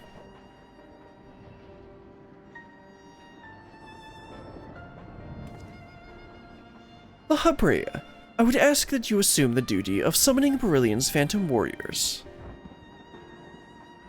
I have no objection. My ability to fight within Tartaros would be greatly diminished in any case. However, I wish to deal the final blow to Hephaestus myself, wow, greedy little jerk. There is no need to dirty your own hands with such a deed. I take it then that you have no intent to see him away as before.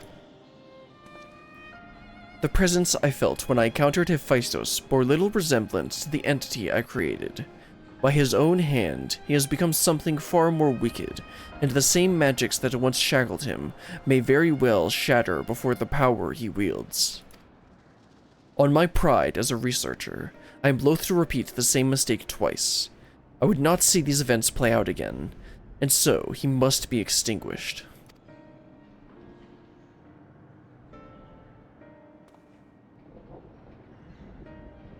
Very well then, I shall open the way forward. May we finish this together.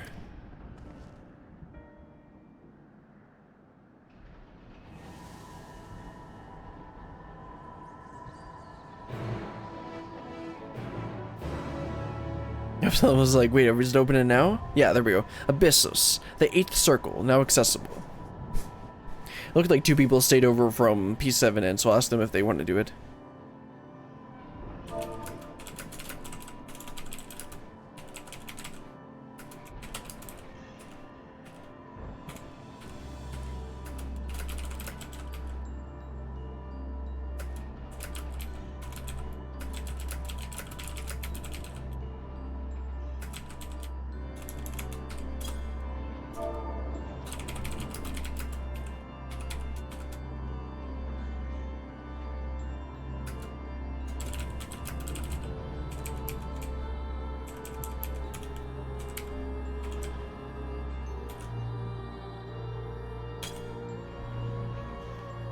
Yeah, let's see if we can get a couple more people.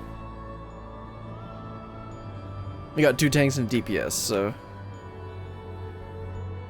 maybe we can get that healer again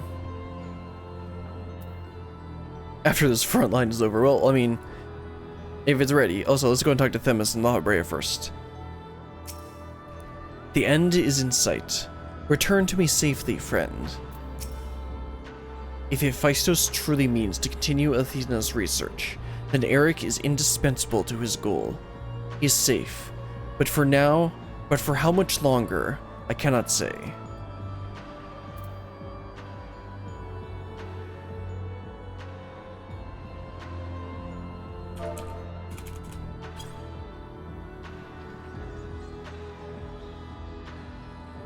Yeah, I'll wait those 3 minutes. Well, we gotta wait for the other person to get back with their laundry anyway. Let's see if we can get one more person. That would be nice. We're gonna wait at least 3 minutes. Wait for that person to get back, and then if this person is ready, we'll invite them too. Hopefully this queue won't be quite as bad as the previous one. I guess that, I mean, that was actually a surprisingly tricky fight. But also, this is the last of Abyssos, so then it's most likely that people will be a bit more inclined to do this one. I don't know what this boss is. I guess this is gonna be Hephaestus, right? Okay, let's get this person in.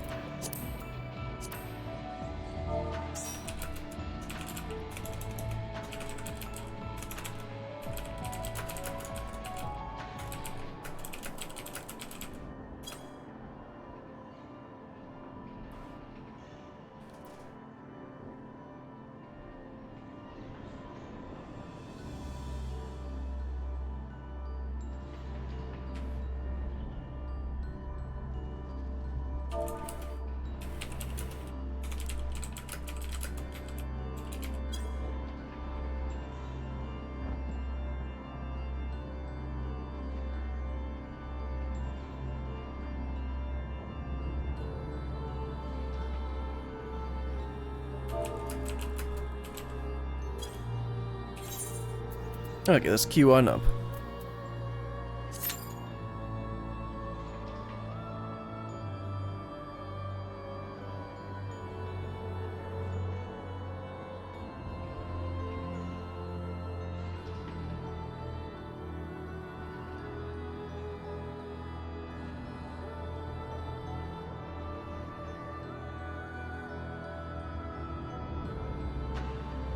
Okay, let's go ahead and put up my in-queue text again.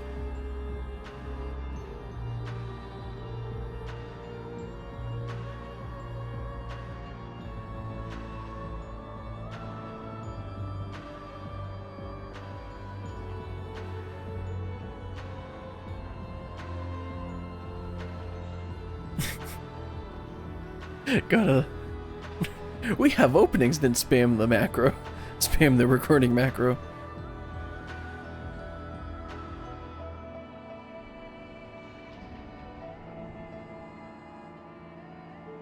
Oh yeah, I guess I could just hop over to Ether and to try and get some better queue times. I'm gonna try doing that in the future. Well, actually no, I like running with these people, and usually it doesn't take that long to do for queues. Queues usually don't take this long, especially just for regular roulettes. But since we're doing an individual duty, it ends up taking a good bit longer.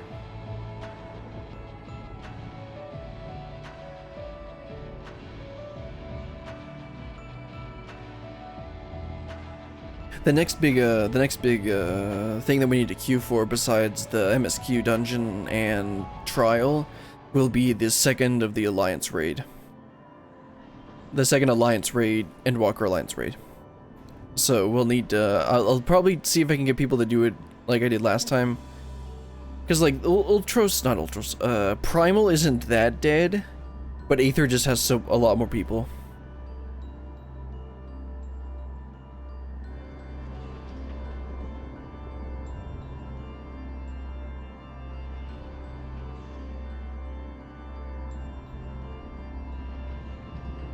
Also, he says late at night. It's like 8 there.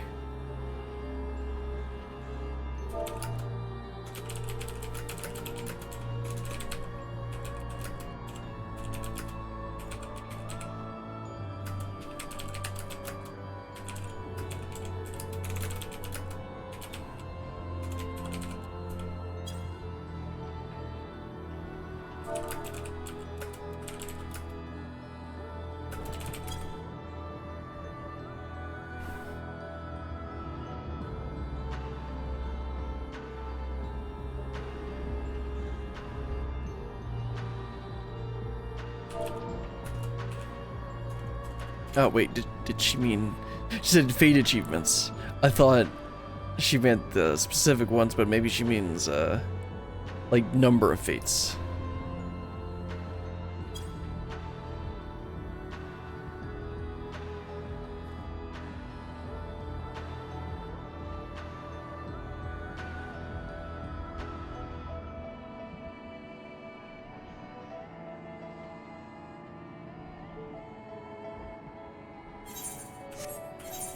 Well, yeah, I guess what gear did we get? We got another ring, another jewelry, and we need more for helmets, but I don't think I really need those.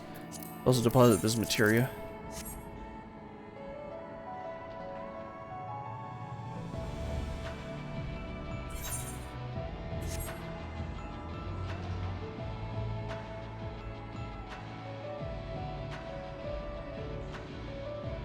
We got a second healer. Yeah, that's what I figured.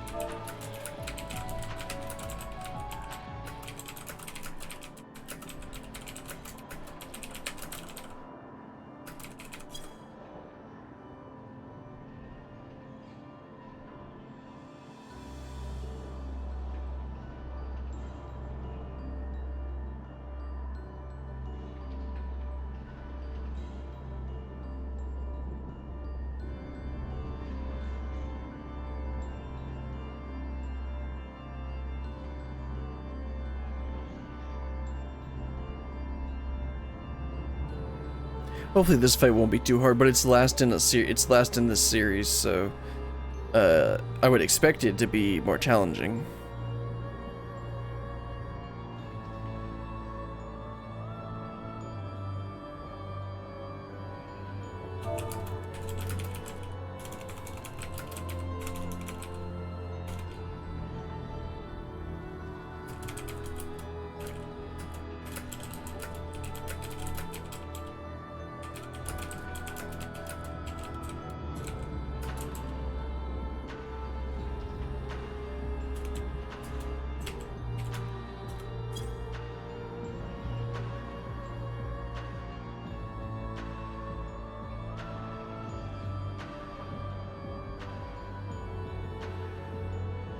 Yeah, talking about shared fates.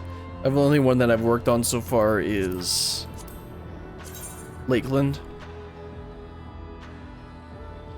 Everything else is just kind of, it just happened, like for Mare Lumentorum.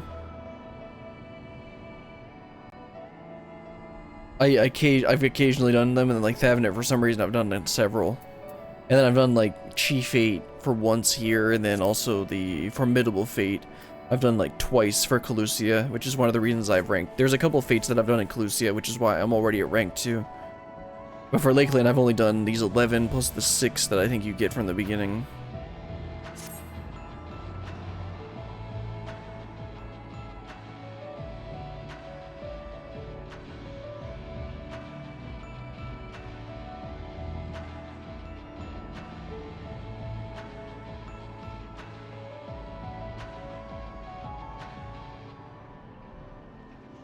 Hopefully we don't have to wait another 20 minutes for this one.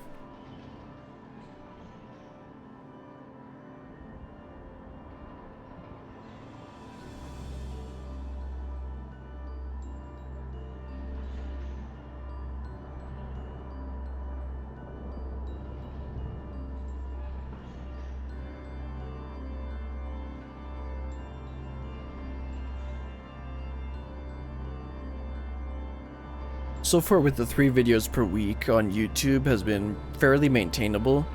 I just need to be a little bit better on a little more consistent on my working schedule.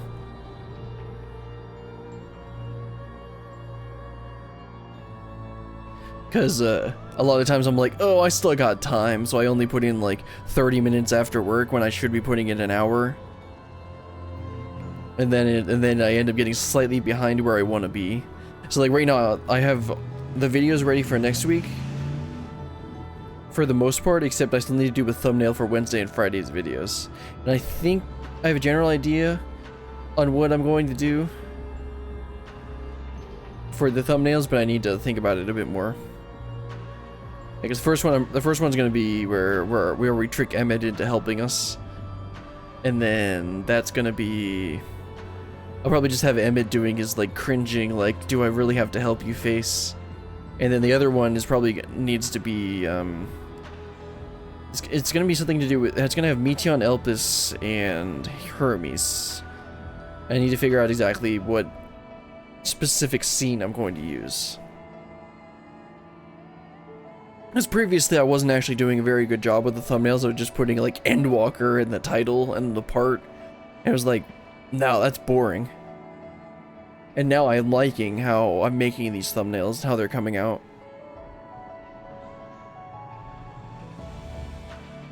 It just takes a bit more time.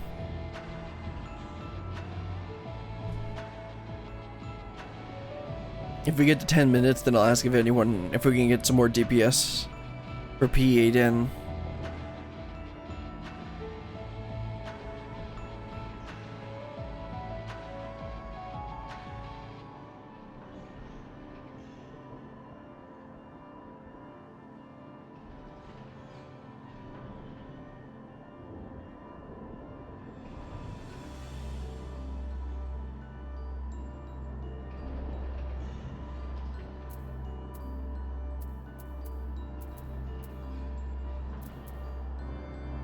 Need to finish Wondrous Tales. I meant to do that yesterday.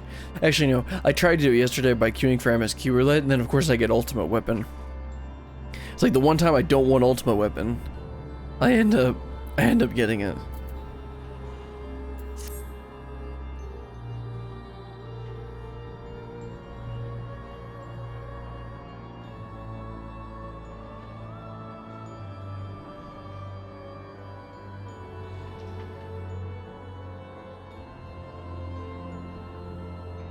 Okay, we're at 10 minutes. I'm gonna ask if anyone else wants the DPS.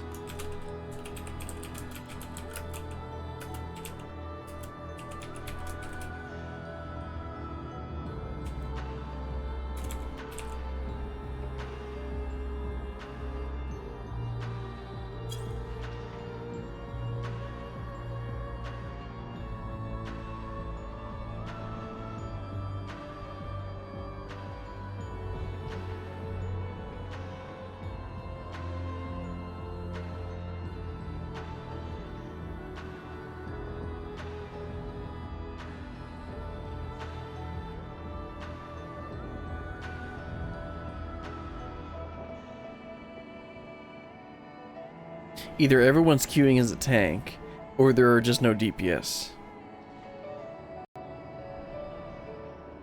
Either way, this is a single duty, which is one of the reasons, which is why it's a little bit more difficult to get. Well, the thing is, this is a single duty that isn't in... I think it might be an expert roulette, but it's not in... Is it in 90 roulette? I don't know if it is. Oh no, it's 90 dungeons. So no, that's not gonna be it.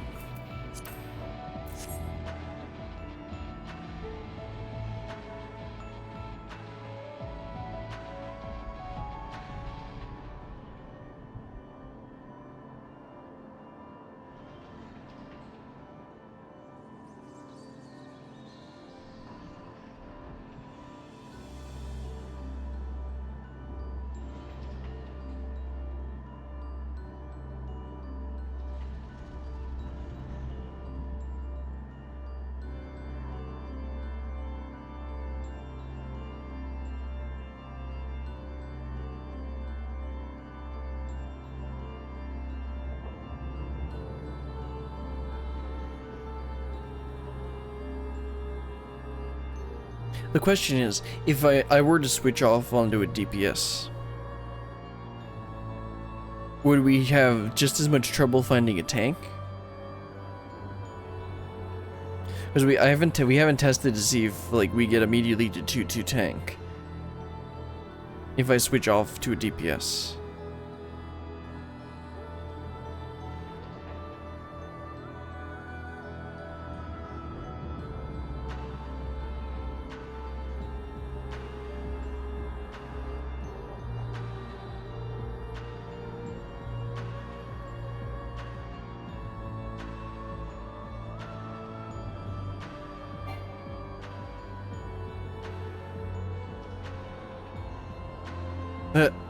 Someone killed the queue.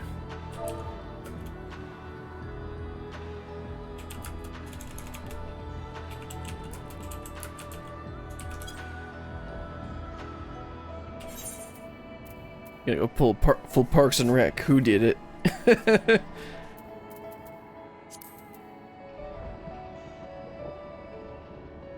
Either way, I'm gonna just try switching to DPS real quick, see if we get to 2 of 2 anyway.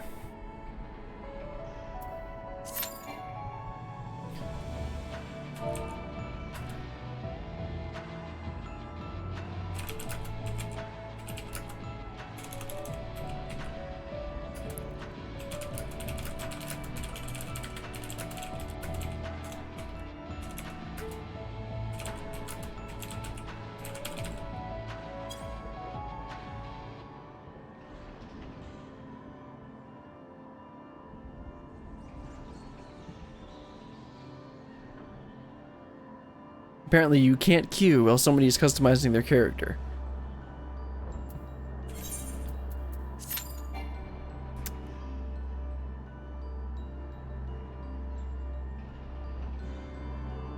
I'm guessing it's Tiriana.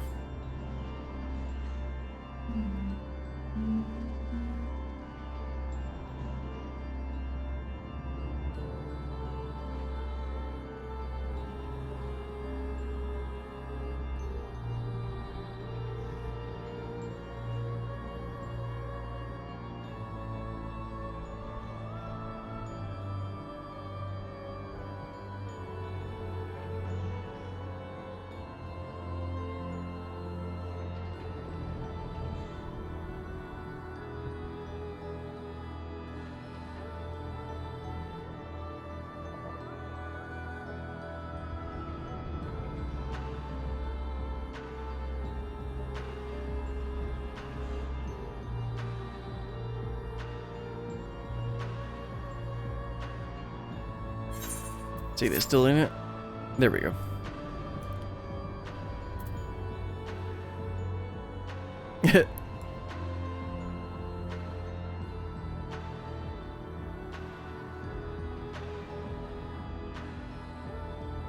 Oh, it was Vash, okay.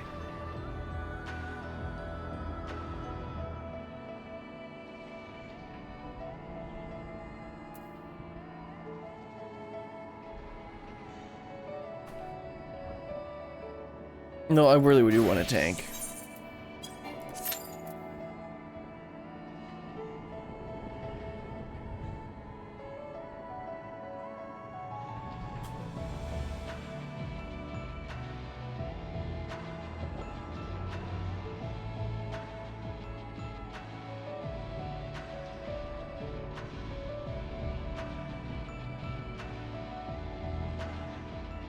By the way, this is why I do dungeons and trials with NPCs if I can.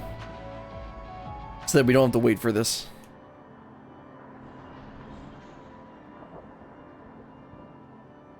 Thankfully with MSQ you still get a decent... there's still a decent pool of people that can come from like roulettes. But with this, like I said before, I don't think this is in a roulette. Unless it's like an expert roulette. But I don't think that's the case. Export roulette, yes, that's what I meant to type in. So I think that might just be dungeons.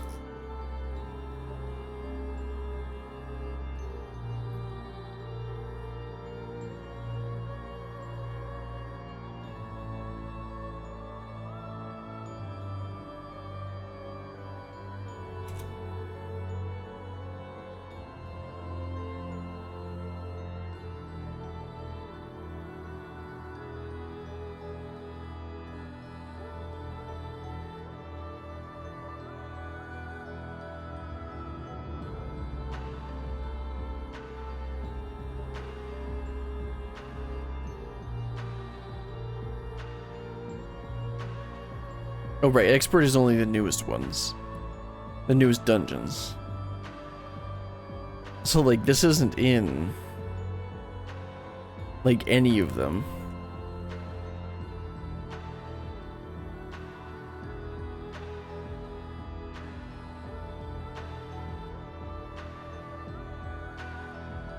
Oh right, duh, there's raids. But you're not gonna get very many people with raids.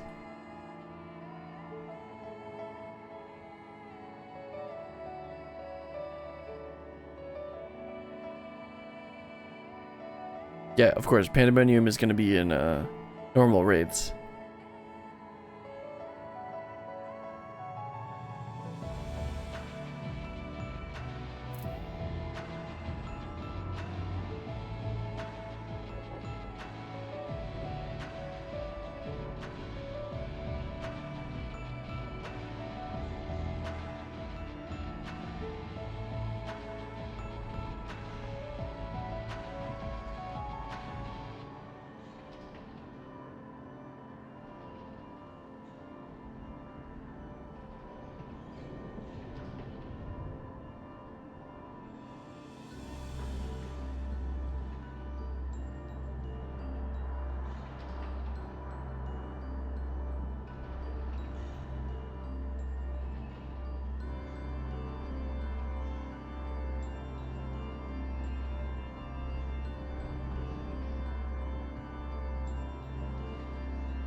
Thankfully, this is seems like a short quest, so then we got one more wrap-up quest afterwards.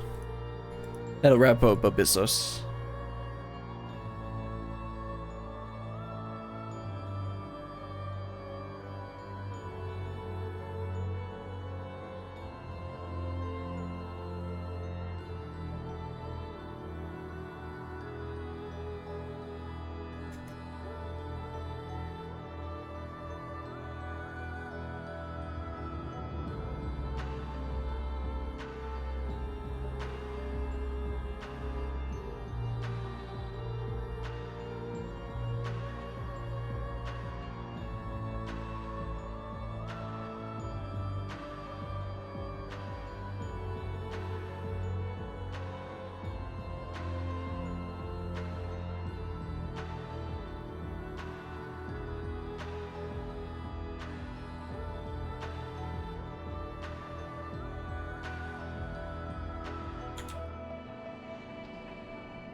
Reading through some of the duty roulette stuff.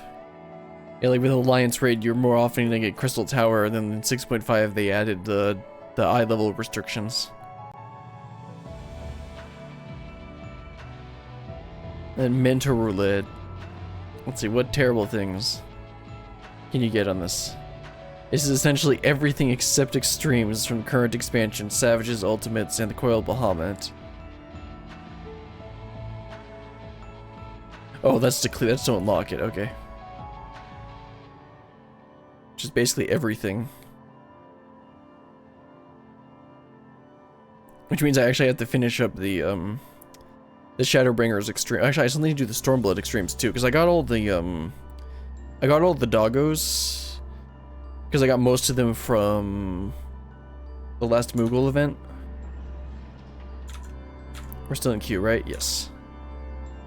But I still need to do the Shadowbringers extremes, because I've only completed Hades extreme. Oh, no, I did an Emerald weapon. So I got the Gwibber for both of those. And then I bought the Gwibber for Titania, so I just need to get it clear on that one.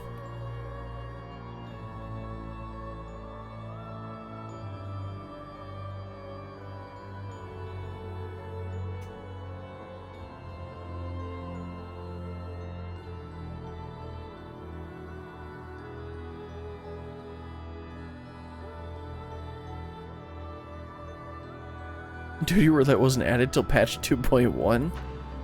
What did you do for it originally? You had to actually make parties?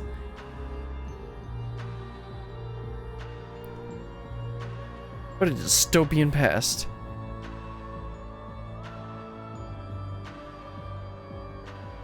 Truly, the darkest timeline.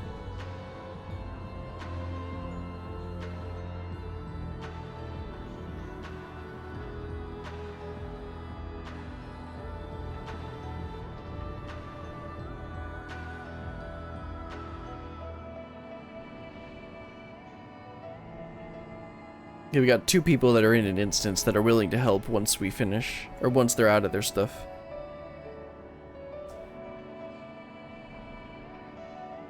Although one of them was Alliance raid, so that's gonna take a bit.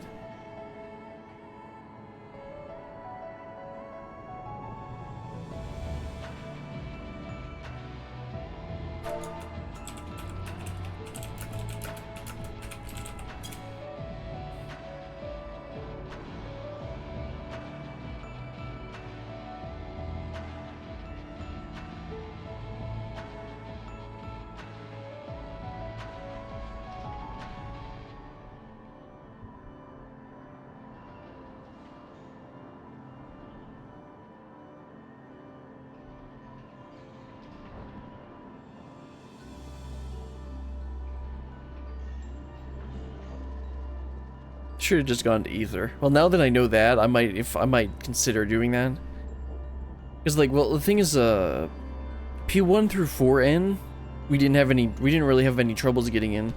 But I guess since this is the middle tier, it's going to be a little bit harder to get people. Because then the next tier is actually the current tier. So maybe it'll be a little bit easier to get people for that, especially the last one.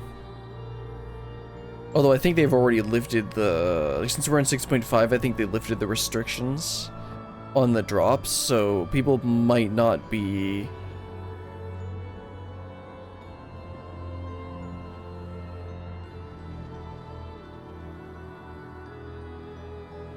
People might not be doing that every week.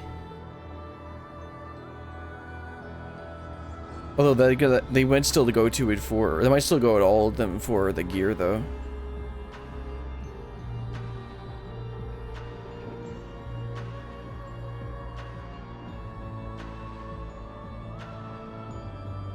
Because, like, this gear is 610 gear. Is that going to be, like, is that 620 gear? What level stuff does this drop? This is... What level is this? Oh, this is 640 gear. Yeah, people definitely go for that, so they don't have to buy the crafted gear.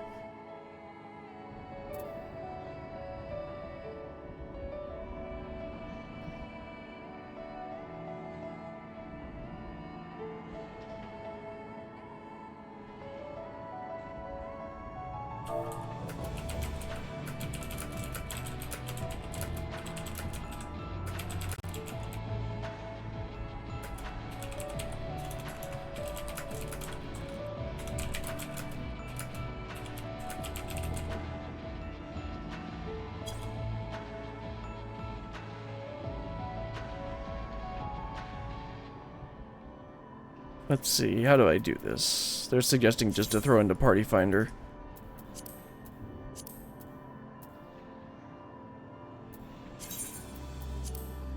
Raids. No, not 4th circle. We want Abyssos 8th circle. Just completion.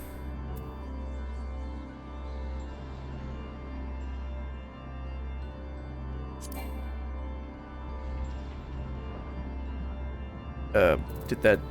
Oh, right, I have to end the queue first. 8th circle duty completion. Yeah, that's fine.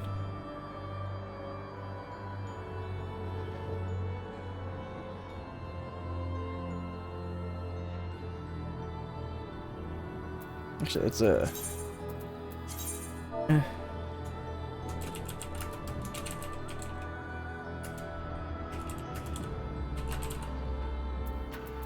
Duty finder slow today.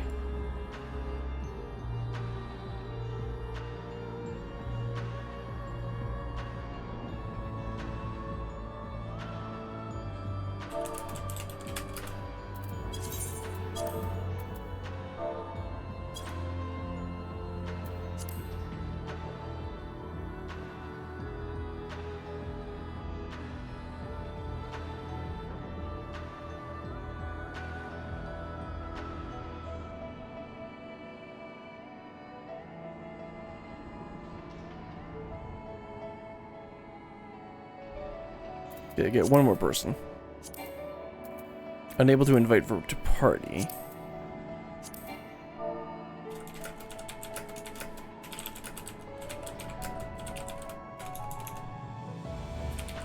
Do I have to unlist us first? Party finder.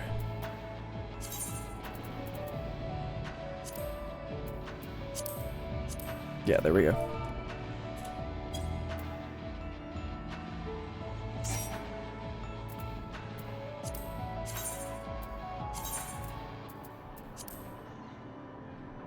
Okay, we got 2 healers, 2 tanks. Like, we just need some DPS.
Nope, there we go. Got another one.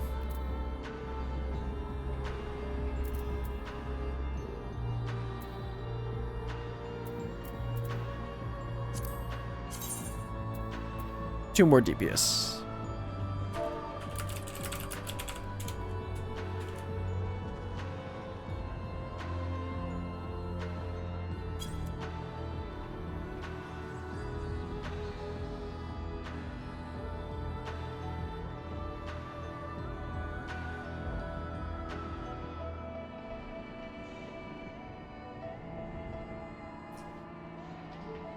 If we don't get anyone, I'll try just listing us.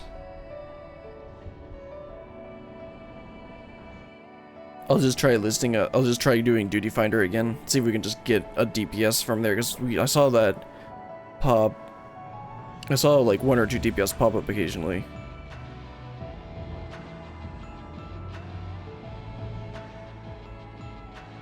Yeah, we could fill that out with 2 DPS. Okay, let me end this.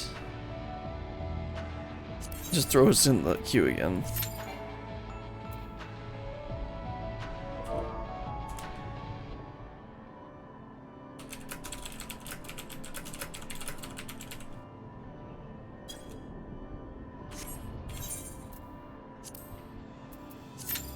There we go.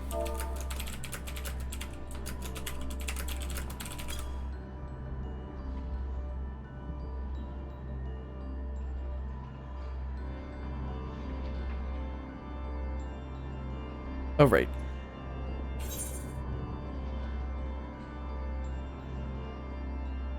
Let's see, 2 healers, 2 DPS. Well, yeah, obviously, if we had more than that, it would have.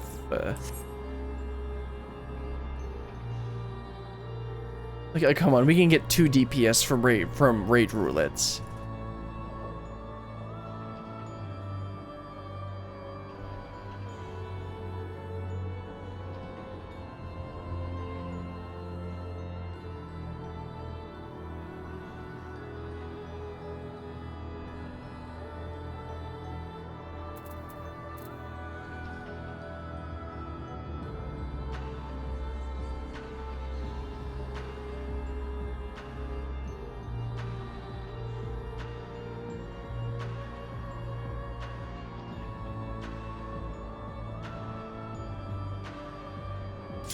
There we go, let's go. Let's do Abyssos, the 8th circle. Oh, of course. We got one more.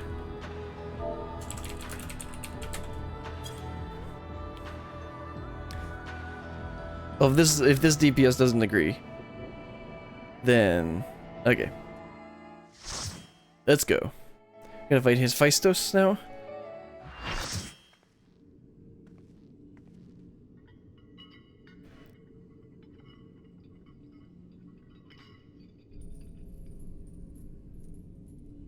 Oh yeah, that's Eric. My brain was like, oh, that's Abyssos. No, no, no.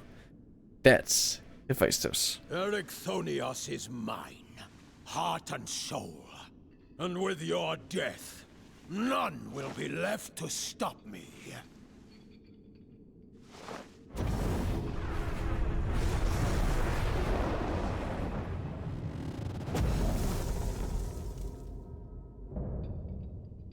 Perfect imperfection. Nice. Abyssos.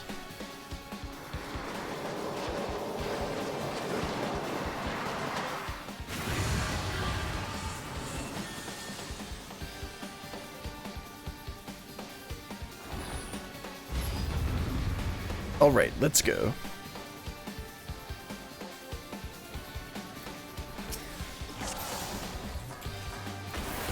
Rest eternal in the dark depths of this prison.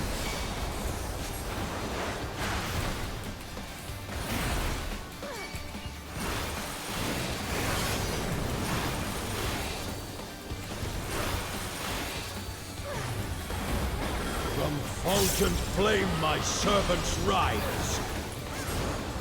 Okay, Sunforge, what's he gonna do? Out of my sight! Ah, okay. Leave naught but ash in your way. Sunforge again, except it's, yeah, same play. Let's No. sink sorrow into your heart. I somehow dodged it though. Okay, this time he's got one bird and it's through the center. So, right? No, what the heck am I? Okay, the Phoenix makes it to the center.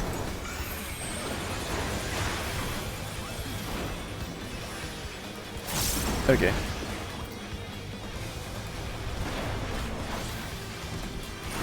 But she's got aggro now, so I'm fine. Behold the fruits of sacrifice. Reforge Reflection.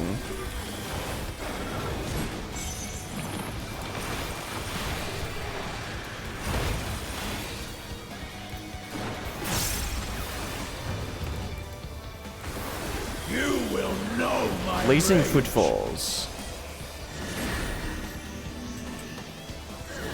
Okay, so it's gonna be left and right. Then from that corner. And now I'm nearly. No, okay, I'm fine. Oh, he's like that, okay.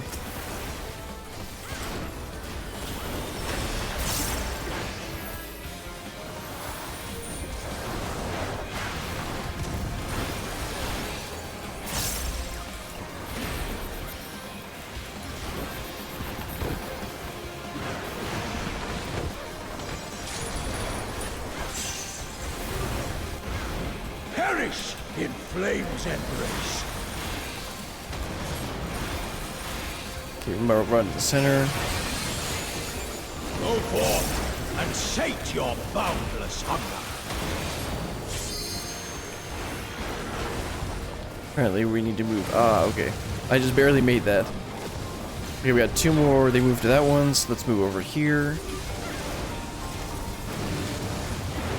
And then they're gonna rotate again? Okay, same thing as it was before.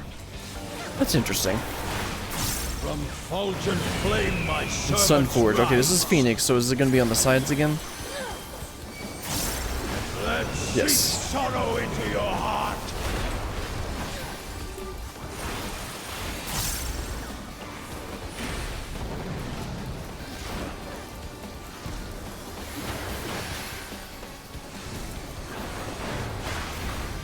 I shall see my wish fulfilled.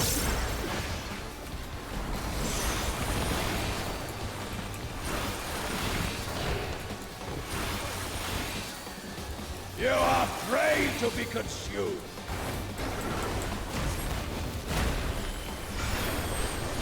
Okay, where are those things going? Okay, we can't look at those, but when are they going to explode?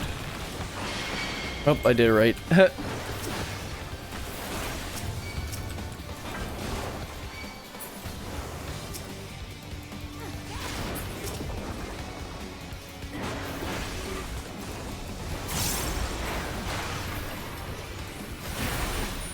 Okay, Eric Tomos? Eric Thermos.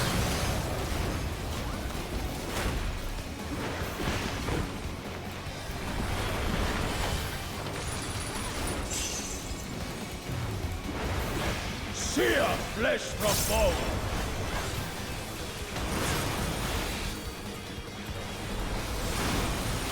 Okay, we got those three. And they're gonna box that in, so this is the save area, right?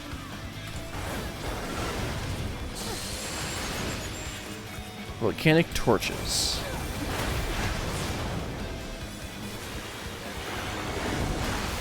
Okay, those three. Where's the save area gonna be? Okay, here.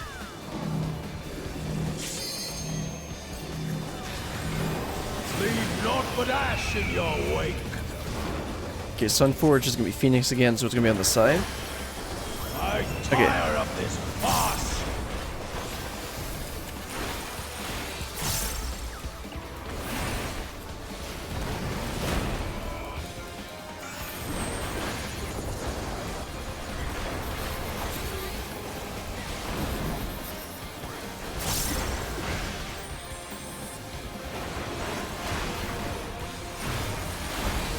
Behold the fruits of sacrifice.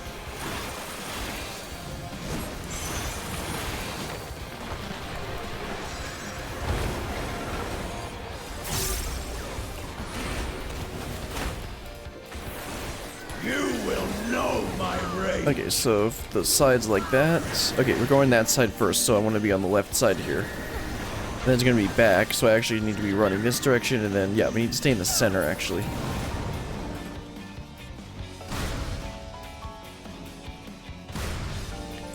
That way, and then he'll knock us back. Okay. They should probably just go ahead, yeah, LB. Who praying before a god?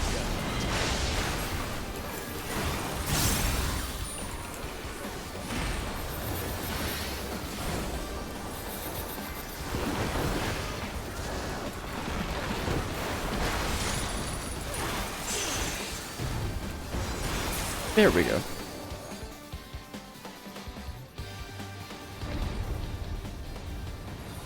That one took me a second, but the mechanics weren't too difficult once I saw them all once.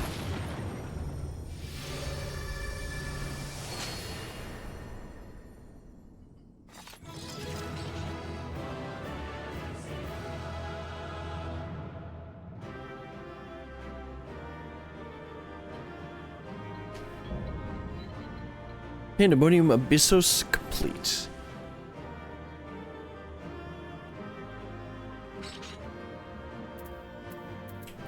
Nope, I need my Eric. And I didn't get my Eric.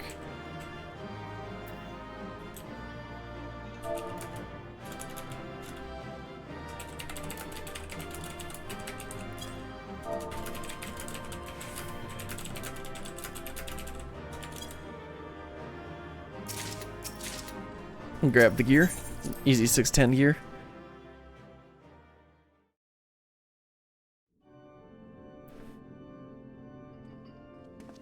Oh wait, now I gotta run this thing again for the minion. Crud. Oh well.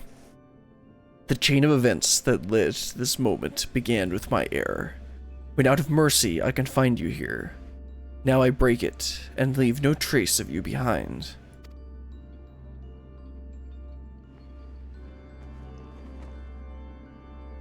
This is not over.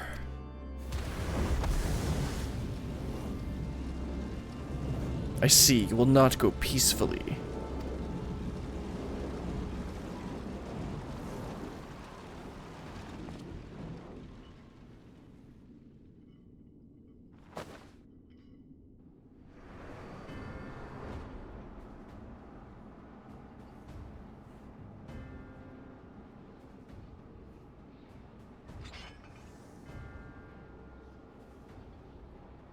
Even a cast-off would uphold his pride, though such an impulse must speak to the overwhelming arrogance of my other half. The name Hephaestus shall grow to eclipse yours. None shall remember the deeds of La Habrea once I fulfill Athena's ambition and bring Eric's dream to life. You speak as if you care a whit for the boy. Why then would you cower behind him? There are some desires which must not be realized. Athena would see the world destroyed if it meant she could find hers in the ruin. As for Eric,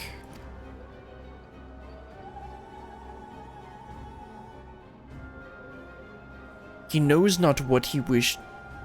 He knows not what his wish would beget, a truth which you have hidden from him. Do you truly believe a father's role is to deceive and manipulate?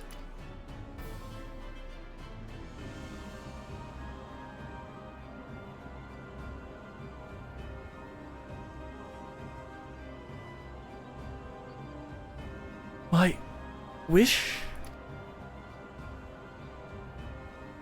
You would claim the name Hephaestus and call yourself his father, yet you bind his mind and body in dark chains. Your words and your pride ring hollow. Athena wanted her son by her side, and he desires to return there. What wickedness is there in mending a broken family? Oh sure, that's exactly what you're doing. Athena cared not for Eric, beyond how he could serve her ends. You claim to be acting in his interest, but 'tis plain you are no different.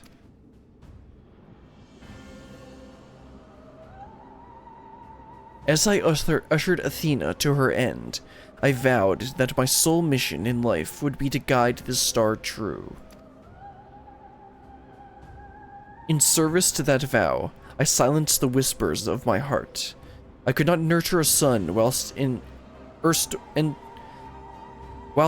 entire world looked to me for guidance. For that choice, I bear the responsibility.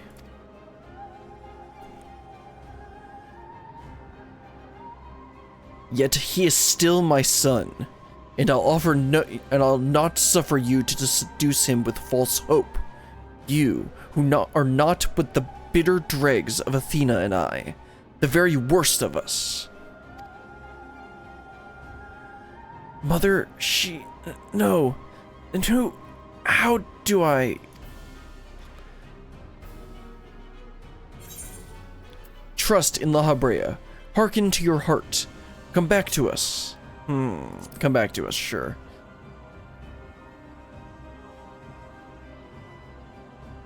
I hear you. I owe you and Themis an apology.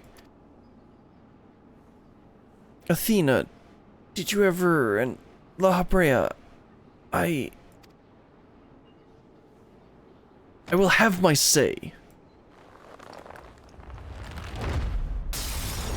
Oh, he actually broke out.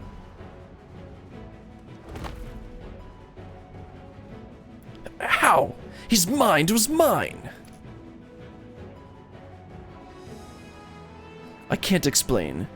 Brilliant's words reached me through the haze. They rang loud and clear.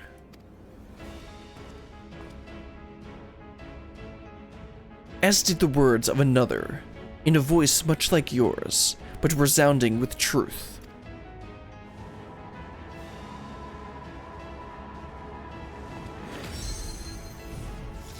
Ah, we're gonna try and he's gonna do it. Be cool if he did, but like I don't see him succeeded here. How? When did you master these bonds? He's been practicing, bro. Oh, we've interred much worse.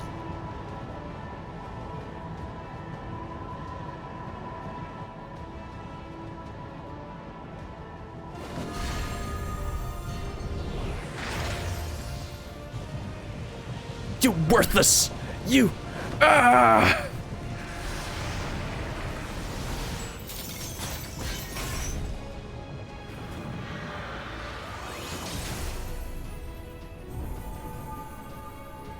Oh, okay, that's La Habrea's stone.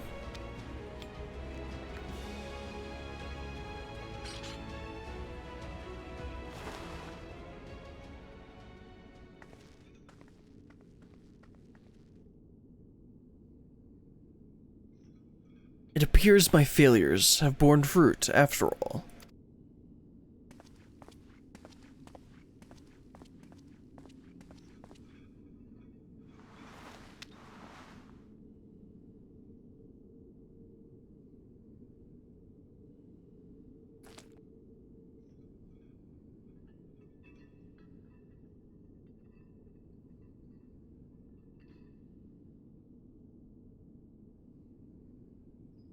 You did well, son.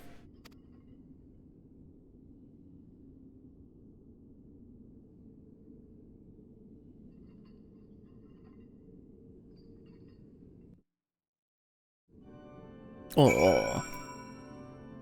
Well, let's talk to Eric and then La Habrea and wrap this up. We got one more quest afterwards, though. Where are we? With Hephaestus' essence contained in this crystal, we may safely return Eric above, that he would bind Hephaestus with only half his senses intact. You quite understand his adeptness in the art of internment. It was hardly what I had in mind, but a feat deserving of praise nonetheless. Okay, let's grab the crit materia again.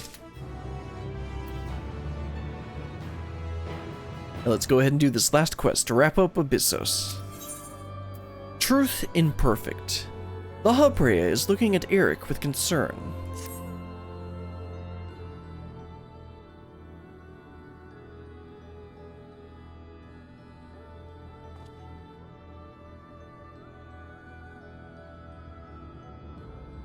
I feel no trace of Hephaestus' poison in your mind, and for a blessing, it appears your body is none worse for wear.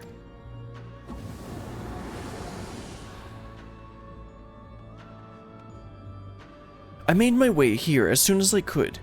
I no longer sense Hephaestus, and the force assailing Pandæmonium's barriers has ceased. Are we rid of him for good and all? Yeah, well, there's another leg of this, so I don't think we're done with this whole plot.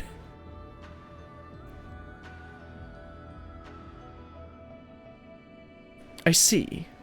Despite his muddled senses, Eric felt that to seal Hephaestus away was the proper course. It wasn't so noble as that. I only knew something had to be done, so I acted. La Habrea, was that how you dealt with Hephaestus in the past? Indeed. He was not but the parts of my memory and soul that I had cut away. A mass of ether without a material vessel. Storing his essence within the crystal was the most logical choice. On that matter, I believe the time has come for you to share the rest of your tale. On Hephaestus' creation and Athena's end.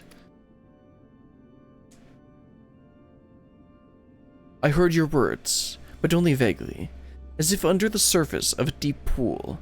My mother wished to use me? I would hear the whole truth. I want to know what happened here, and what drove Athena to act as she did. I'm ready.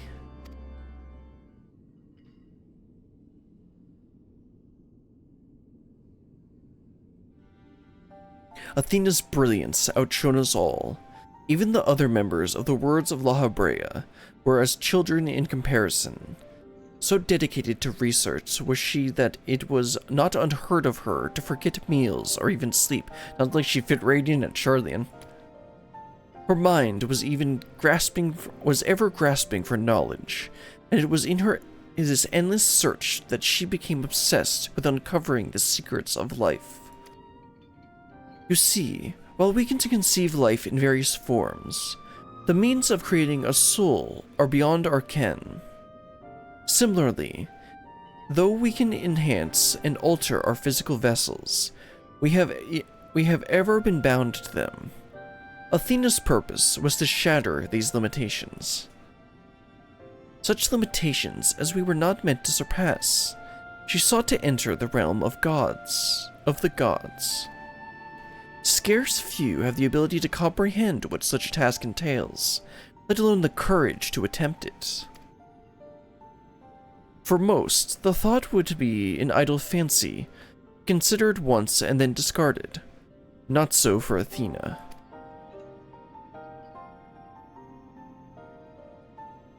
As leader of the Words of La Habrea, I spoke with her often about transcending our being. For, from an academic perspective, the challenge has plagued countless researchers through the ages. It was during these musings that I began to formulate a theory. A means by which a person could meld with a creation. The weaknesses of one would be mitigated by the strengths of the other, and the results could be something greater than we have ever imagined. Although it was but a theory, Athena insisted I develop it further, curious about every detail along the way. Our conversations became more frequent, and our platonic relationship grew into something much more. I take it I was born not soon after. Not exactly. He probably is one of those melding things that they were talking about. Oh, okay, never mind. That would have been a little more interesting. Just so, I believed she bore true affection for me and was blind to her hidden intentions. When Pandæmonium was built and she requested to lead the researchers, I saw no reason to deny her. Even setting aside our relationship, her accomplishments as a scholar made her the obvious choice. However, in giving her Pandæmonium, I also gave her free rein to conduct whatsoever experiments she devised. Well, that doesn't sound good. And when you found out what she was doing, you killed her. I made haste to Pandæmonium the moment I learned of these hidden chambers. I left Abyssos to keep watch from Tartarus's vestibule as I ventured deeper, knowing not what would await me.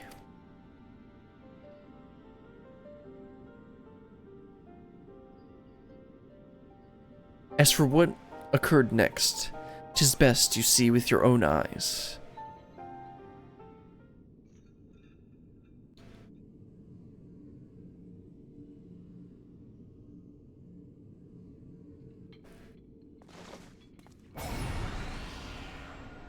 Oh, I guess we're gonna do that memory thing that, what's-her-name did.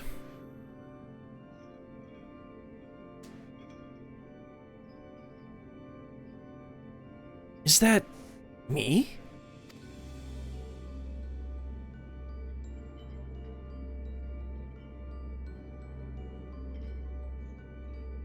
You are well aware that out of respect for our neighbors in Elpis, the researchers of Pandæmonium are not to be masked.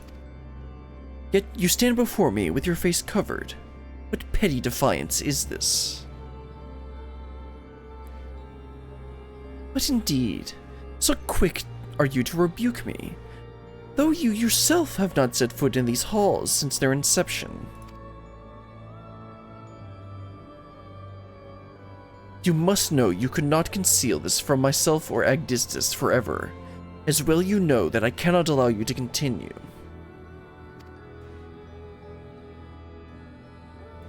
I shall say this but once. Release Eric, else I shall have no choice but to strike you down.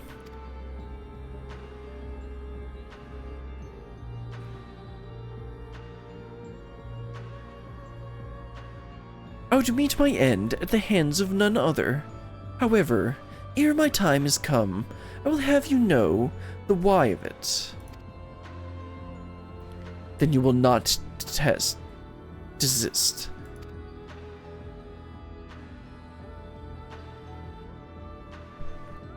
Once you understand what has driven me this far, you shall see that stopping was never an option.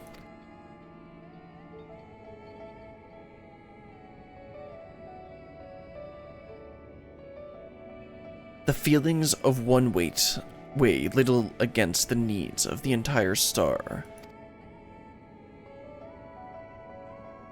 Of course, of that I'm well aware, but you did not deign to descend from your lofty heights simply to lecture me as that you would a child. You have an interest in my motivations.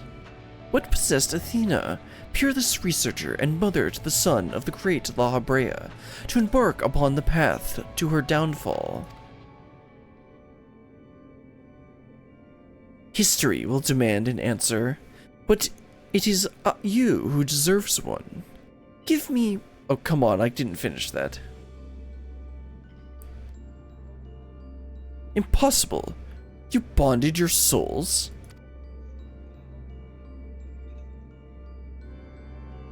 That the boundaries between us would cease to be.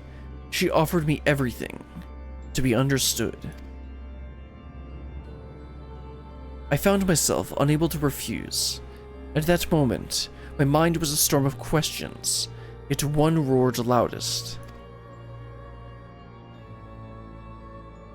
Did Athena ever truly love me? La Habrea, please.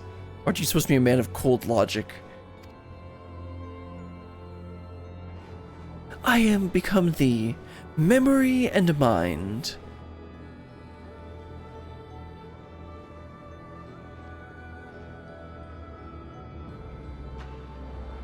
And I thee.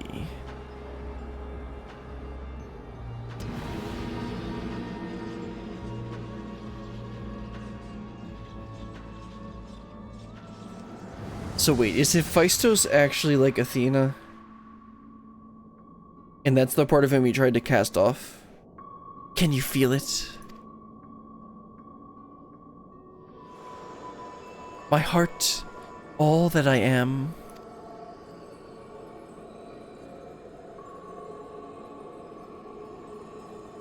Yes, as if it were my own.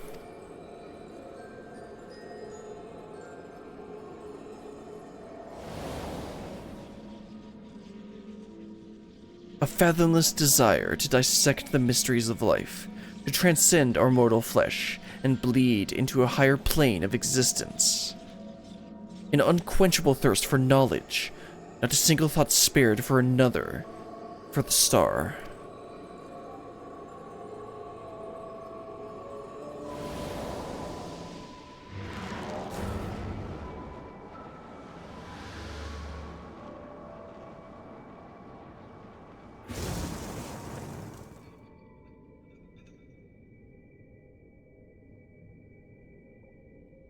How disappointing.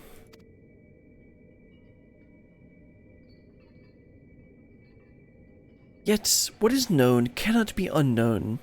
You have beheld my life's work.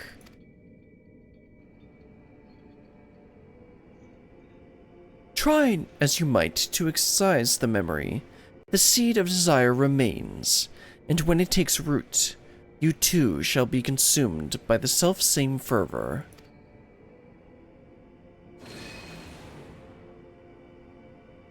I will dig it out. I will dispense with the corruption of in my soul ere your rotten insight spreads.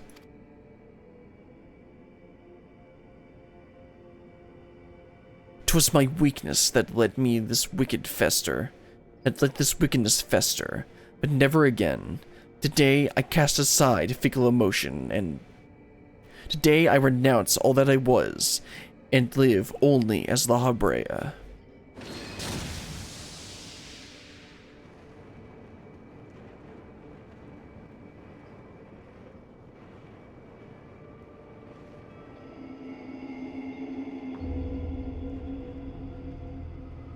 Interesting.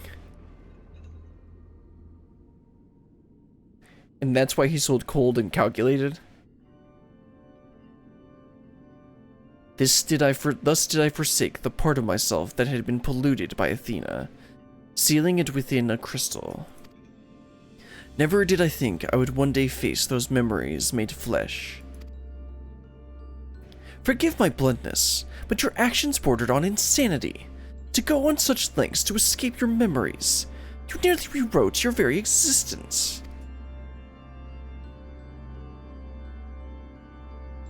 Rest assured, the change did not go unnoticed by our colleagues in the convocation. Iggy and Emmett Selk, in particular, made plain the suspicions they harbored. I forget which one Iggy is. As well they should have. That you escaped with your life was nothing short of a miracle.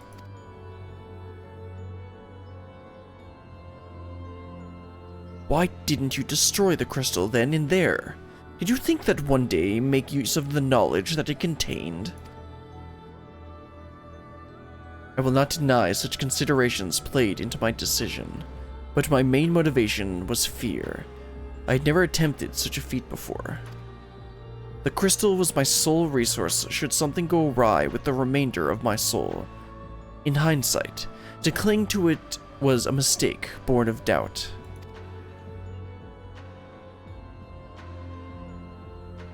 Athena must have anticipated that I would resort to such measures, and prepared a vessel beforehand that would accept the dregs of my soul.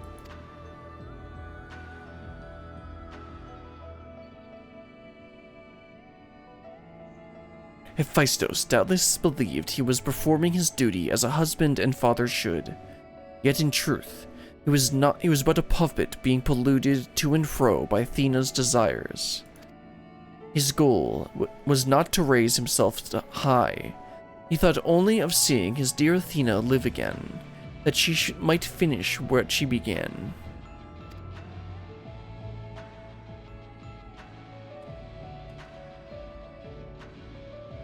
Yet, for all of that, he and I were alike. We yet shared a fatal flaw. You see, our need for control blinded us to our perspectives.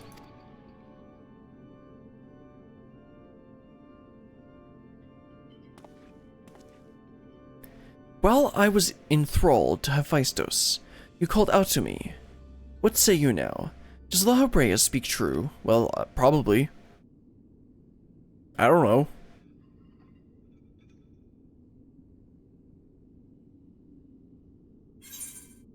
He did promise. Yes, and now it's your turn to do the same. What does your heart tell you?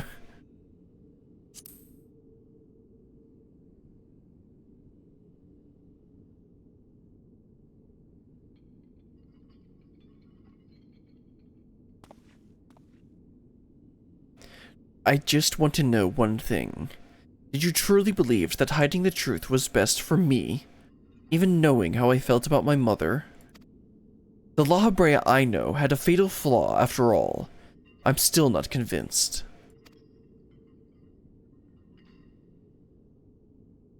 I've said all that I can say. Now it is for you to choose to believe me, or not.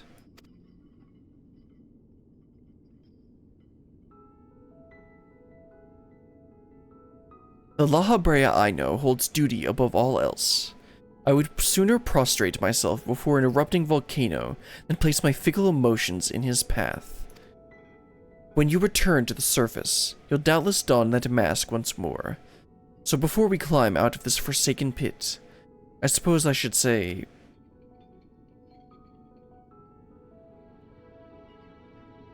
Thank you, Hephaestus.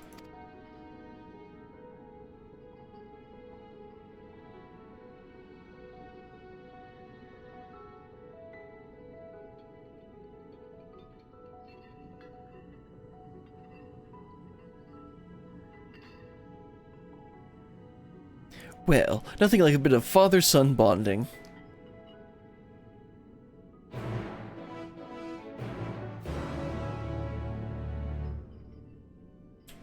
Talk to each of them. Hephaestus was far more than an imitation of La Habrea. He was quite literally a part of him. Yeah, we established that. But La Habrea, to me, is a man who thinks of naught but his duty. By casting aside the burden that Hephaestus represented, he shall become ever more himself, in a way. Yeah, that's what I was thinking. I've said all that needs said to be said. From this moment on forward, I pledge that my heart shall not lead me astray. I've heard enough. There is more I would yet discuss, but we should first return to Pandæmonium's gates. I'll gather my thoughts on the way.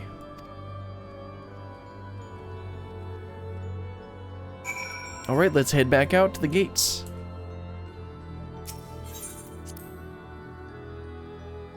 This is interesting, but I do want this to be done since we wasted so much time in queues today.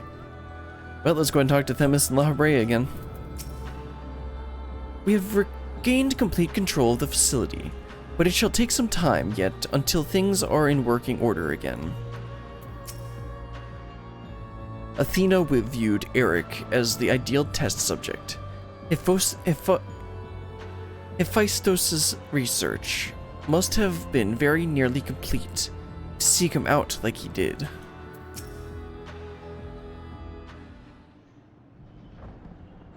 I owe you an apology, Brillian. It was due to my own inexperience that Hephaestus was so easily able to take hold of my mind. I also owe you thanks. If you and Themis hadn't chosen to brave the chaos occurring in Pandæmonium, then I would have never known La Habrea's story, my father's story. 'Twas a tale I too was fascinated to hear. I very much look forward to speaking with Azim upon my return. I cannot help but wonder how much of this she foresaw. I'm afraid I cannot allow that, Abyssos. So long as you retain control of Pandæmonium, there's work to be done. But of course, I shall first free the remaining warders and restore this place to its former glory.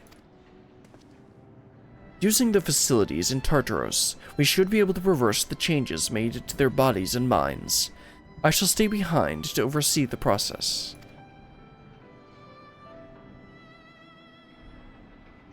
That is well, but I must yet learn why I was considered the key to Hephaestus' experiments, and how he intended to revive Athena. Such questions are left unanswered. In fact, I forbid the pursuit of that knowledge. The boundary between man and creation shall never again be crossed.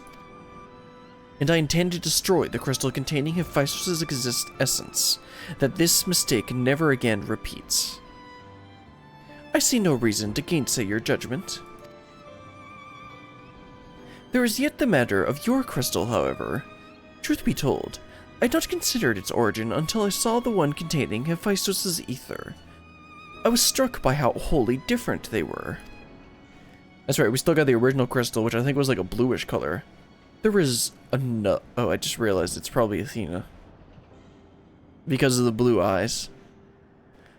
Okay, let's just continue. There is another.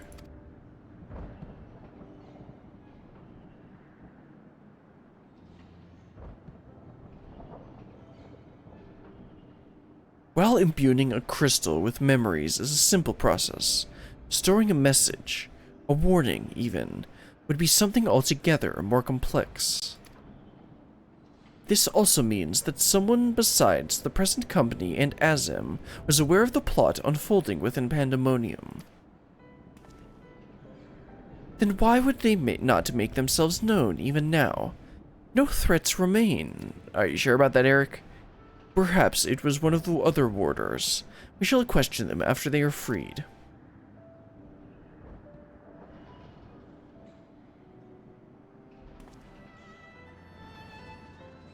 That task may take some time. A resource I'd rather not steal from more of from you. Return at your leisure, and we shall share our results then. You've done more than enough for the time being. I am of the same mind. Leave the loose ends to us, and continue upon your journey. Or, if you're so inclined, take a much-needed repose. Yeah, that's not gonna happen. This talk of journeys smacks of Azim. As well it should. She has pledged to keep moving until she has seen every corner of the world. If you do find yourself with a spare moment, you might bring the crystal of yours to La Habrea. You may be able to offer further insight. Until then, my friend. Okay, so now we gotta go back to Labyrinthos to wrap this up? Probably. Let's talk to each one of them, and then, yeah, we gotta return to Aporia. I look forward to you returning with the crystal, but worry not. I should try my level best to stave off loneliness while you are gone.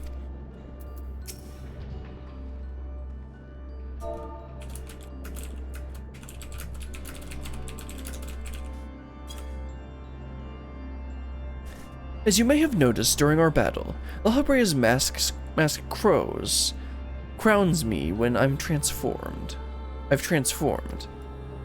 It is said that we manifest in a way that reflects our innermost selves.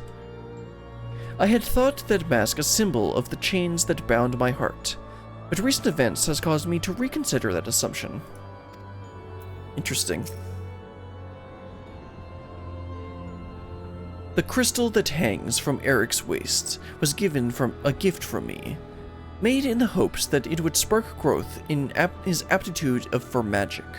'Tis plain he no longer requires it, but I see no reason he cannot wear it for a while longer. Okay, let's head back. Let's head over to Aporia and wrap this up.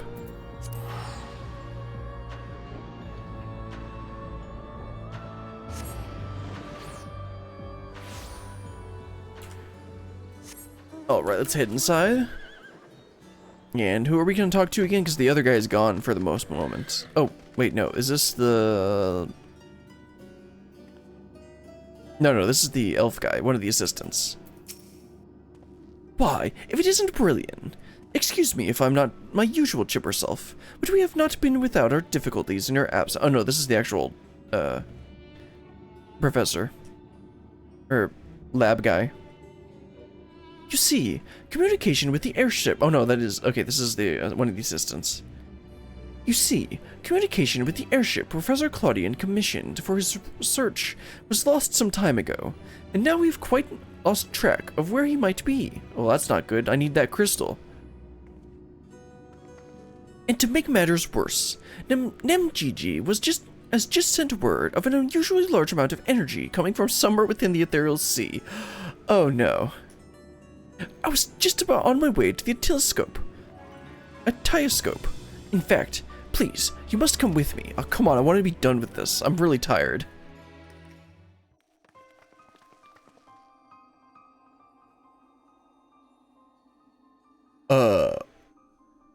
What? Why is Pandæmonium here? What is that? Is it real?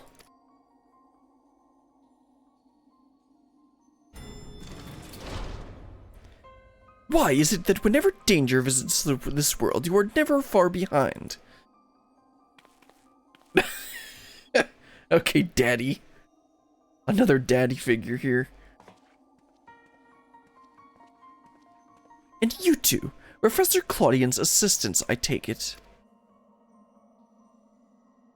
As you arrived before me, I take it you are involved in this. I would thank you to furnish me with an explanation. I don't know. It just appeared, bro.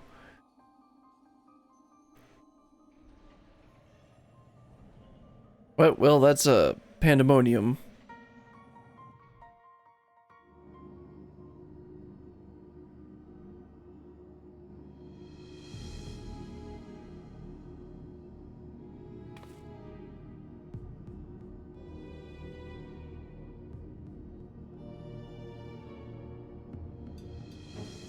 While the research summary you submitted to the forum gave us no cause for concern, these details are alarming. The professor's last message indicated he was on his way to Az's Law, but we know not whether he ever reached his destination.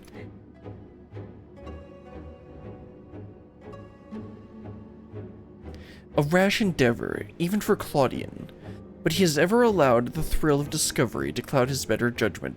Somehow I feel like we've heard this before. We have no recourse but to entreat Ishgard's aid in searching for him. As for the unsightly fortress which materialized in the ethereal sea, Pandæmonium, was it? It cannot be left alone. Well, I'll go on in there. For the time being, information regarding this matter must be strictly controlled so as to minimize panic. We will gather those with knowledge of the ethereal sea and continue monitoring it for further irregularities. You two, submit a detailed report to the forum at once. At present, we have 4 more questions than answers. Nevertheless, I would ask for your assistance at such a time that our investigation has concluded. Very good. Now, if you'll excuse me, I must apprise the forum of what has occurred here.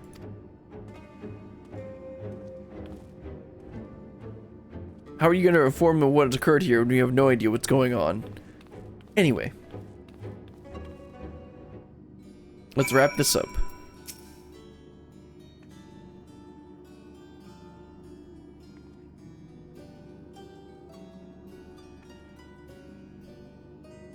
Just when we need him most, Professor Claudian remains unaccounted for. He even brought the crystal with him. We are left with scarce few straws to grasp at. While I am but a lowly assistant, even I can see that our 2 current problems are likely related. The same party or phenomenon may be responsible for both. Conversely, I see now that my unexperienced imagination failed to do Pandæmonium's pitiless spires justice. I can only wonder, if the facility itself traveled the ages, did the creations within them do the same? What of the keywords? But answers to these questions shall come in time, I am sure. For now, I must do all as Master Fortunald asked and write that report. As for you, Brilliant, pray get what rest your responsibilities will allow. When next we call upon you, I wager we shall need you in prime condition. Oh, I bet. Nope, let's grab the probably skill speed.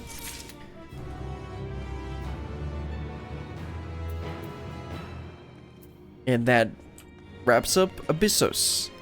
Let's go ahead and take a step out here, and then I'll wrap up the stream because it's been way too long. Those stupid queues took forever. Actually, yeah, let's just do this. Anyway, let's go ahead and wrap things up here. Those queues were really annoying, but we were able to get Abyssos done anyway. Hope you had a good time. Next weekend, I plan on starting 6.3 because we finished up all of the 6.2 content that I wanted to do on stream. So we're going to head on up to 6.3. And then there's some nice unlocks, or nice things that were added with 6.3 that I'll be able to work on, like the next Manderville weapon tier, and some other stuff that we'll go over later. But until then, goodbye.